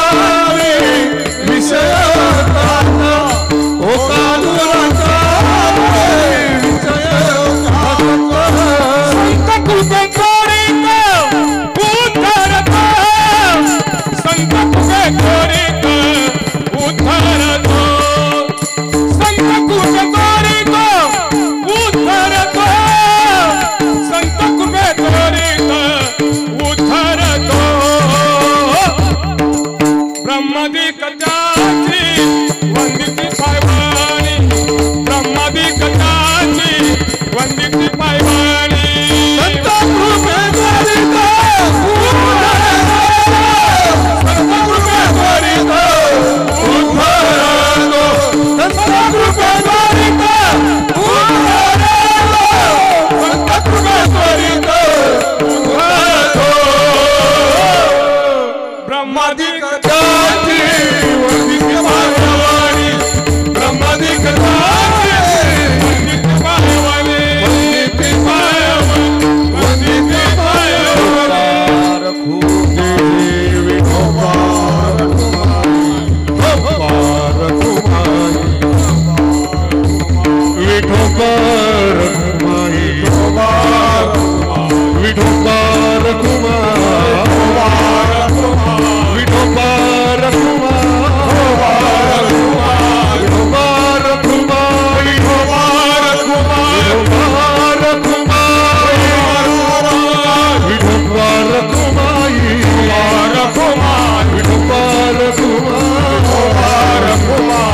विठोबार कुमारी विठोबार कुमारी जय जय विठोबार कुमारी विठोबार कुमार विठोबार कुमारी विठोबार कुमारी विठोबार कुमारी तरी गौरधारी विठ्ठल श्री ज्ञानेश्वर पंढरीनाथ गौरी ज्ञानेश्वर गुरु संत तुकाराम बोलो भाई समस्त की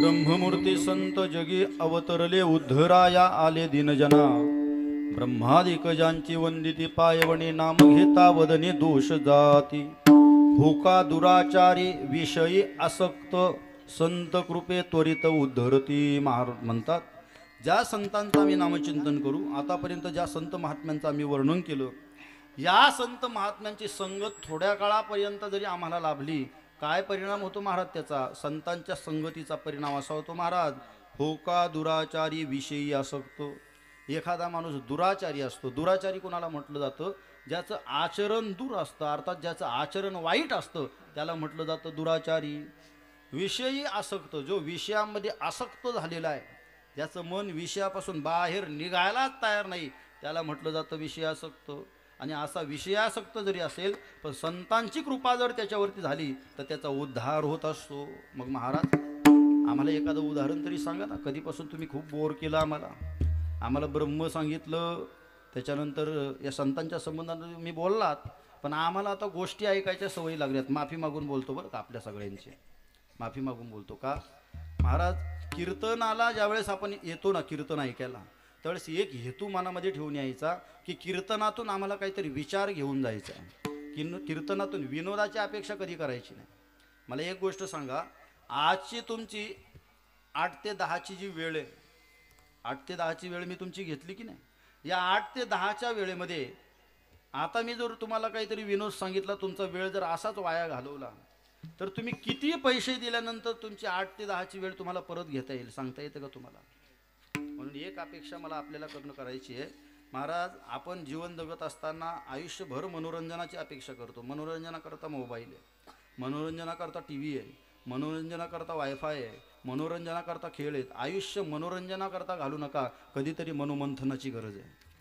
आणि जीवनाचं कल्याण व्हावं असं वाटत असेल तर विचारांची गरज आहे कारण विचारा वाचून न पविजे समाधान आणि ते विचार लुटण्याचं साधन जर कोणतं असेल तर कीर्तन आहे बरं का कीर्तनातनं विनोदाची अपेक्षा कधी करू नका मनोरंजन केलं तर आपल्या जीवनाचा तसा पण टाइमपास झालेलाच आहे की नाही म्हणून कीर्तनामध्ये विनोद कधी जास्त मी सांगत नाही विचार सांगायचे आणि वेळ आपली पूर्ण करून घ्यायची ऐका महाराज म्हणतात होका दुराचारी विषय असं ते एका दुराचारी असेल एखाद्याचं आचरण चांगलं नसेल पण संतांच्या सानिध्यामध्ये आला संतांची कृपा झाली त्याच्यामध्ये परिवर्तन होतं काय परिवर्तन होतं सांगू तुम्हाला वाल्मिक ऋषी कोणाकोणाला माहिती आहे? तुम्ही म्हणाल महाराज हा का प्रश्न आहे का तुमचा? आम्हाला सगळ्यांना माहिती आहे ना. वाल्मिक ऋषींचं अगोदरचं नाव काय होतं? त्याला वाल्या कोळी लोक म्हणायचे. डोंगरामध्ये उभं राहायचं आणि डोंगरामध्ये उभं राहिल्यानंतर आल्या गेलेल्या फक्त लुटायचं, मारायचं, धन हरण करायचं, एवढंच सगळं चाललेलं होतं की नाही? कुठपर्यंत? महाराज हे सगळं तिथपर्यंत चाललं जोपर्यंत त्यांच्या जीवनामध्ये नारदांची भेट झाली नाही. नारदांची भेट काही क्षणापुरती झाली, पण नारदांनी खऱ्या अर्थानं डोळे उघडून दिले. घरातल्यानं त्यांना विचारलं, बाबा कुणाकरता करतो? माझ्या घरच्यांकरता करतो. अरे कधीतरी त्याने विचारलं का जाऊन, बाबा मी करत असताना माझ्याकडनं पाप घडतं, या पापामध्ये वाटेकरी व्हाल का? आणि मग मात्र त्यांनी सांगितलं, म्हटलं हो वाटेकरी होतील ना. अरे बाबा तुझा भ्रम या, तुला वाटतं फक्त घरचे आपले, तू मेल्यानंतर सुद्धा फक्त 13 दिवसापर्यंत दुःख मानतात, नंतर सगळे चांगले जीवन जगतात. मग मात्र वाल्या कोळ्याला सांगितलं, म्हटलं तुला विश्वास नसेल बसे तर जा एकदा घरी विचारून ये. वाल्या कोळी घरी गेला की जाऊन पत्नीला विचारले, ए बाबा तू माझी अर्धांगिनी आहेस, मी जर पुण्य केलं त्यातलं अर्ध पुण्य तुला आपसुकच मिळतं. मी जे काही करतो ते तुझ्याकरता करतो. तुझ्या गळ्यात जी गंठण आहे ना ती सुद्धा मी त्याच पैशातनं आणली बरं का. मग माझ्या पापामध्ये तू वाटेकरी होशील का? ती म्हणते, बघा आपलं लग्न देव ब्राह्मणाच्या साक्षीमध्ये लागलं त्यावेळेस तुम्ही शपथ घेतली की आता हिचा सांभाळ मी करणार आहे. तुम्ही तिकडनं कोणाला मारून आणता की तुम्ही तिकडं काम करून आणता, मला त्याच्याशी घेणं देणं नाही. मला जे पाहिजे म्हणजे पाहिजे. त्याच्यामुळं तुमच्या पापामध्ये मी वाटेकरी होणार नाही. म्हटलं चला. बायकोनी अर्ध्यावरती सोडलं. गेला आपल्या आईवडिलांकडं, बाबा आई अहो तुमच्याकरता सगळं काही लागतं ते मी आणतो की नाही. मग मी केलेल्या पापामध्ये वाटेकरी व्हाल का? आईवडिलांनी सांगितलं, बघ बाळा जोपर्यंत पोराचे 2चे 4 होत नाही तोपर्यंत आईवडिलांची जबाबदारी असते. एकदा तुझे 2चे 4 झाले, आता तुझी जबाबदारी आहे म्हातारपणामध्ये आईवडिलांना सांभाळायची. त्याच्यामुळं तू तिकडं काय करतो आम्हाला घेणं देणं नाही, तुझ्या पापामध्ये आम्ही वाटेकरी होणार नाही. आणि मग गेला पोरांकडं. पोरांना सांगितलं, तुला आयफोन घेऊन दिला ना रे मी मागच्या महिन्यामध्ये, तुझ्या गळ्यात जी चैन आहे, तुला जी R15 गाडी आणून दिली ती मीच आणून दिली, पण ती आणताना दुसऱ्याच्या गळ्यातला कापून आणले बरं का. पापामध्ये वाटेकरी होशील का? नाही बाबा अजून मी लहान आहे ना, तुमच्या पापामध्ये मी वाटेकरी कसा होऊ? पोरांनी सांगितलं. आणि मग त्याच्या लक्षात आलं, बैसता संताचे संगती कलो आळे कमळापती, माझी कोणीच नव्हती निश्चय चित्ती दृढ झाला. तिथून थेट पळत गेला आणि ज्या ठिकाणी आपले नारद महर्षी बसले त्यांच्याजवळ गेला, चरणावरती मस्तक ठेवलं. महाराज बरं झालं तुमची भेट माझ्या जीवनामध्ये झाली. आज तुम्ही जर इथं आला नसतात ना तर खऱ्या अर्थानं मला नेमकं कळालं नसतं मी कोणाकरता काय करतो. त्या दिवशी सगळं सोडून दिलं, नामचिंतनाचा अट्टहास चालू केला. महाराज त्याचा परिणाम असा झाला, बोलेला वाल्मिक तैशीची वर्तेन वर्तोने दावीन नामा म्हणे. महाराज कोळ्याची कीर्ती वाढली गहन, कोळियाची कीर्ती वाढली गहन, केले रामायण रामाधी. महाराज त्या कोळ्याची कीर्ती एवढी वाढली की रामायण लिहिलं, पण कधी लिहिलं व नंतर नाही लिहिलं, रामप्रभू जन्माला यायच्या कित्येक वर्ष अगोदर लिहिलं. हा कशाचा परिणाम आहे? महाराज संत संगतीनं होणारा हा परिणाम आहे. हो का दुराचारी विषयी आसक्त. विषयासक्तीच्या संबंधानं उदाहरण सांगितलं जातं मीराबाईचं. एकच मिनिटामध्ये उदाहरण सांगतो आणि सेवा आठवतो. विठ्ठल विठ्ठल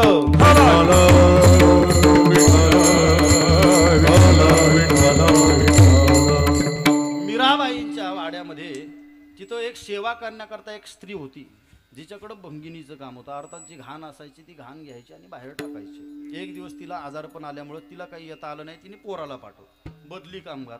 जसे कीर्तनकार बदली कीर्तनकार पाठवतात की नाही कधी कधी, पण बदली आलेला सुद्धा सांगतो नाही मग एवढे ठरले होते तेवढेच पाहिजेत. अडचण होते हो कधी कधी अशी, बरोबर की नाही. आणि मग झालं असं, बदली कामगार पाठवलं. आल्याबरोबर मीराबाईला पाहिलं. मीराबाई एवढी सुंदर होती, एवढी सुंदर होती, असं म्हणतात तिने जर पान खाल्लं तर गळ्या खालून उतरताना ते लाल दिसत होतं. एवढी सुंदर मीराबाई यांची होते. आणि मग सुंदर असलेल्या मीराबाईला पाहिलं, मन भाळलं, विचार केला लग्न करायचं तिच्यासोबतच. घरी गेला, आईकडं अट्टहास केला. आई कोण होती ग ती? आईने सांगितलं, अरे ज्या घराचं खातो ना त्या घरातले वाशे कधी मोचायचे नसतात बरं का. माणसाने कायम जाण ठेवली पाहिजे.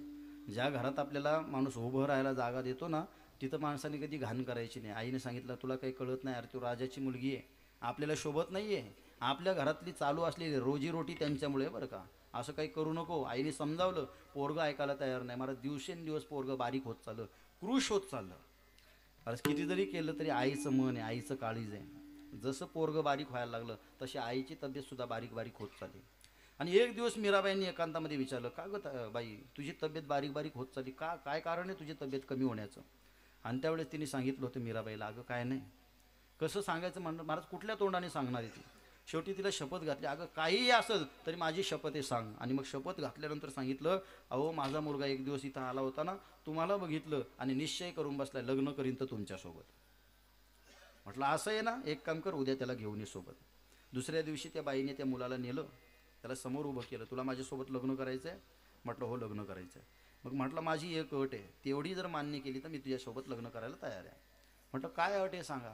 मला लग्न जमवण्याकरता सगळ्याच अटी माणसं मान्य करतात की नाही हो?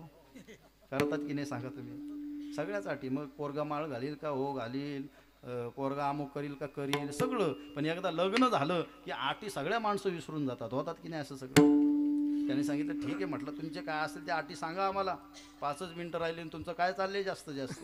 ऐका आता, महाराजांनी सांगितलं, म्हटलं एक काम करायचं, तुम्ही माझ्या या मंदिरामध्ये बसा, इथं माझ्यासमोर कृष्ण परमात्म्याची मूर्ती आहे आणि इथं बसल्यानंतर सतत श्रीकृष्ण परमात्म्याचं नामचिंतन करायचं बरं का. पण अट एक आहे, तुमचं नामचिंतन जर 7 दिवसाच्या अगोदर बंद झालं, रात्र झाली ना, मग मला झोपायची वेळ झाली, जमणार नाही. 7 दिवस सतत इथं कृष्ण परमात्म्याच्या समोर बसायचं, कृष्ण परमात्म्याचं नामचिंतन करत राहायचं. ज्या वेळेस तुमचं नामचिंतन बंद होईल, हा पहारेकरी इथं ठेवलाय, तुझं नामचिंतन बंद झालं की तलवारीने तुझं मुंडकं छाटलं जाईल. महाराज त्या टायमाला कधी कधी माणसाची हाऊस असते, बरोबर की नाही? एकतर माणसाने गुतू नये आणि गुतला तर कुथू नये, इंगळे महाराजांचं वाक्य आहे बरं का. आणि मग तो अडकला त्याच्यामध्ये. आता त्याची नाईलाज होता, तो बसला कसा तरी, कृष्ण परमात्म्याचं नामचिंतन चालू झालं. महाराज 1 दिवस झाला, 2 दिवस झालं, नामचिंतनाचा प्रभाव माणसाला जाणवतो महाराज. 7 दिवस नामचिंतन पूर्ण झालं आणि मग मात्र लग्नाच्या वरमाला घेऊन प्रत्यक्ष मीराबाई समोर आल्या.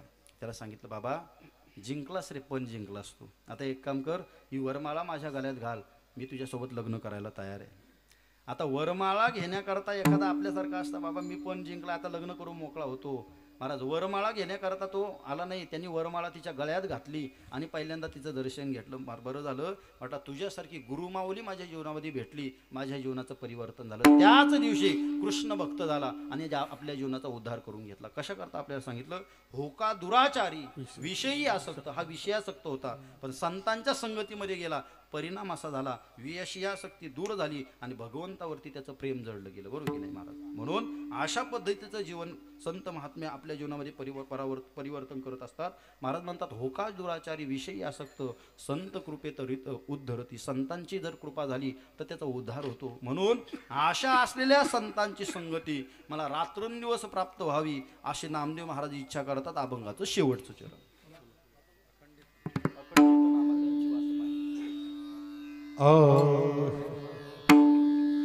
अखंडित नामा वाटण्याची पाय, अखंडित नामा वाटण्याची पाय, अखंडित नामा वासजाची पाय, त्यांची वाट पाहे, नामा त्यांची वास पाहे, अखंडित नामा त्यांची वाट पाहे, अखंडित नामा त्यांची वाट पाहे, अखंडित नामा त्यांची वास पाहे, अखंडित नामा त्यांची वास पाहे.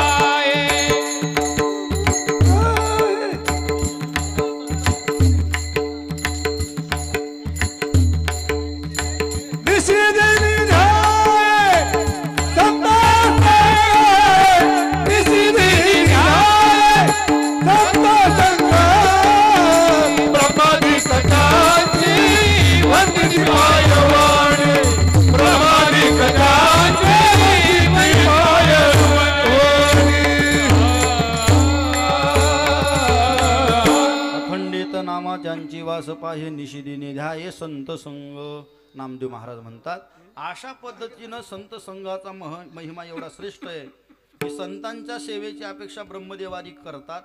किंबहुना संत महात्म्यांचा महिमा असा आहे की त्यांच्याकडं दुराचारी गेला, विषयासक्त गेला, त्याच्या जीवनामध्ये परिवर्तन करण्याची क्षमता या संत महात्म्यामध्ये आहे. म्हणजे या संतांच्या संगतीची अपेक्षा नामदेव महाराज करतात. का करतात याचं कारण आहे, ज्ञानोबारायांच्या संगतीनं त्यांनी खऱ्या अर्थानं परमार्थ केलेला आहे.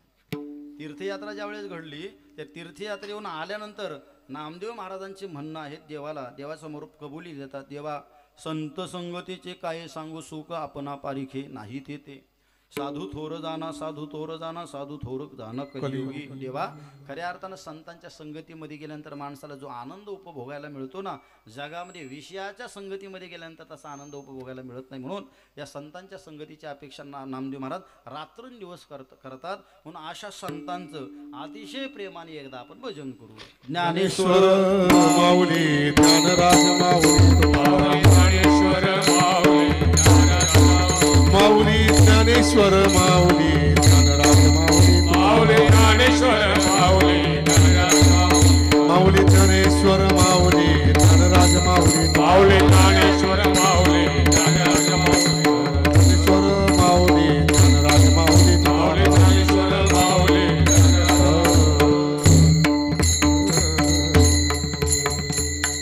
ब्रह्ममूर्ती संत जगी अवतरले, उद्धराया आले दीनजना, ब्रह्मादिक ज्यांची वंदिती पायवणे, नाम घेता वदने दोष जाती. नामदेव महाराजांच्या या अभंगावरती थोडक्यामध्ये चिंतन करण्याचा प्रयत्न केला.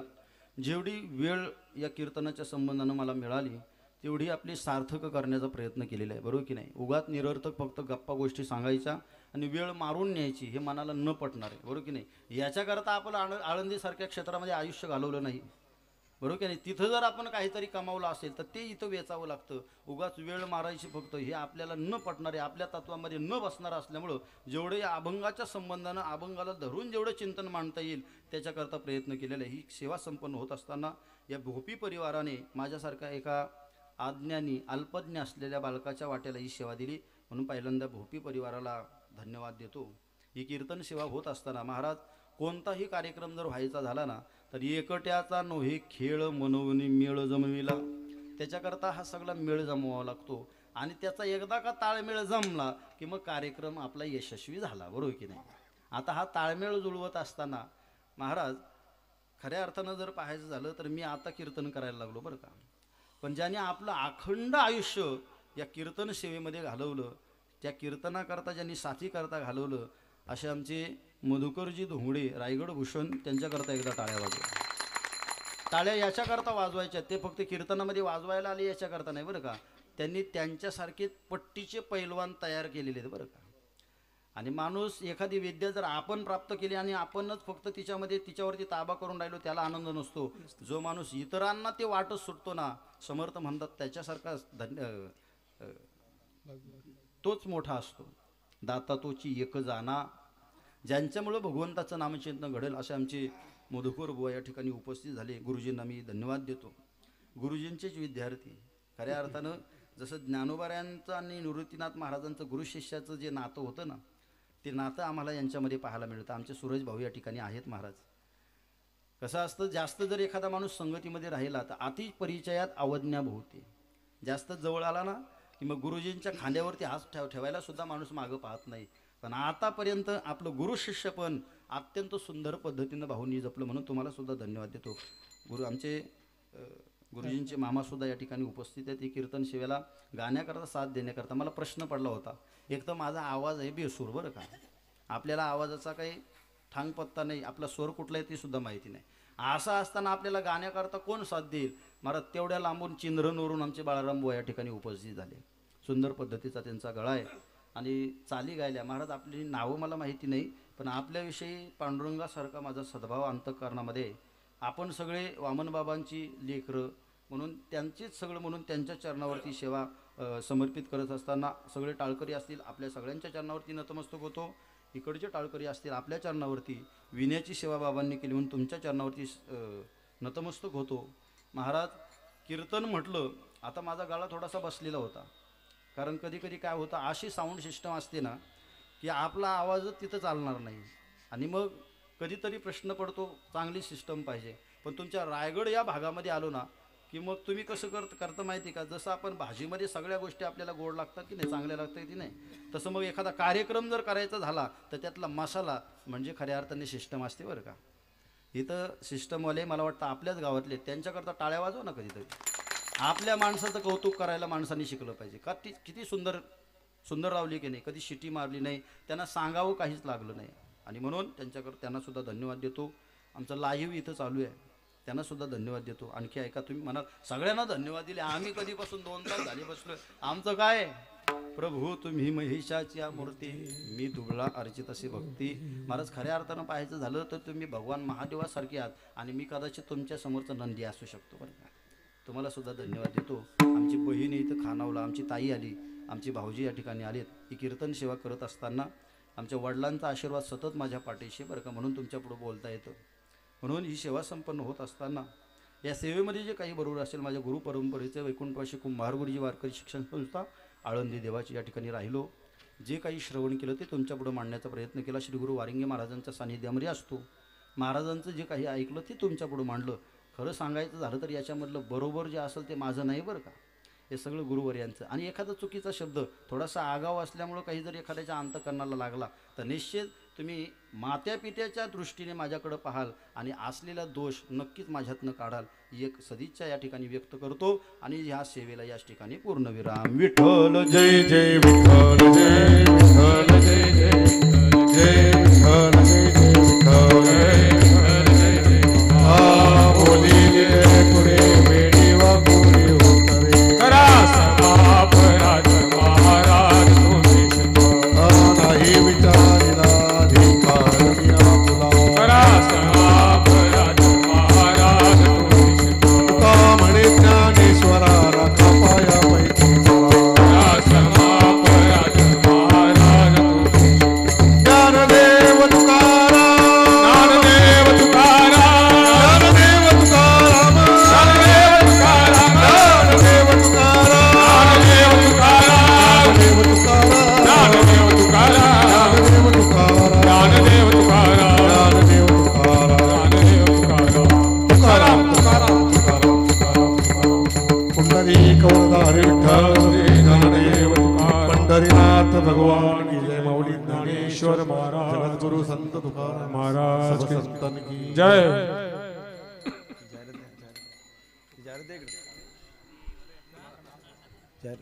रामकृष्ण हरी. आत्ताच या ठिकाणी ज्ञानेश्वर माऊलीचा उत्सव सोहळा निमित्ताने हरिकीर्तनाची सेवा करणारे आमचे हरिभक्तीपरायण विकास महाराज बोराडे बालेगाव, उत्कृष्ट असं त्यांनी या ठिकाणी आपल्याला ज्ञानामृत पाजलेलं आहे. काय द्यावे त्यांची भावी उतराई. महाराजांना आम्ही शाल सिपल आमचे हरिभक्तीपरायण हरिबुवा देतील, ते महाराजांनी त्याचा स्वीकार करावा. द्या महाराज. तसेच मृदुंगमणी आमचे गुरुवर्य मधुकर बुवा, हा, त्यांना सुद्धा महाराजांनी द्या पहिले. पुंडलिक वरदे हरी विठ्ठल श्री ज्ञानदेव तुका पंढरीनाथ भगवान की जय. माऊली ज्ञानेश. तसेच मृदुंगमणी, हा, मधुकर बुवा धोंगडे यांना सुद्धा हरिबुवा आमच्या शाल श्रीफल देतील. तसेच त्यांचे जोडीला असणारे आमचे हरिभक्तपरायण सूरज बुवा हे सुद्धा या ठिकाणी येऊन त्यांनी उत्कृष्ट अशी मृदुंगाची साथ दिलेली आहे. त्यांना सुद्धा आम्ही शाल श्रीफल देतो, त्याचा स्वीकार करा. द्या बुवाना द्या. चला. तसेच पुढची एकादशी चिंचोलीला होणार आहे ना, कुठे आहे? अरे आम्हाला आम्ही घेतो.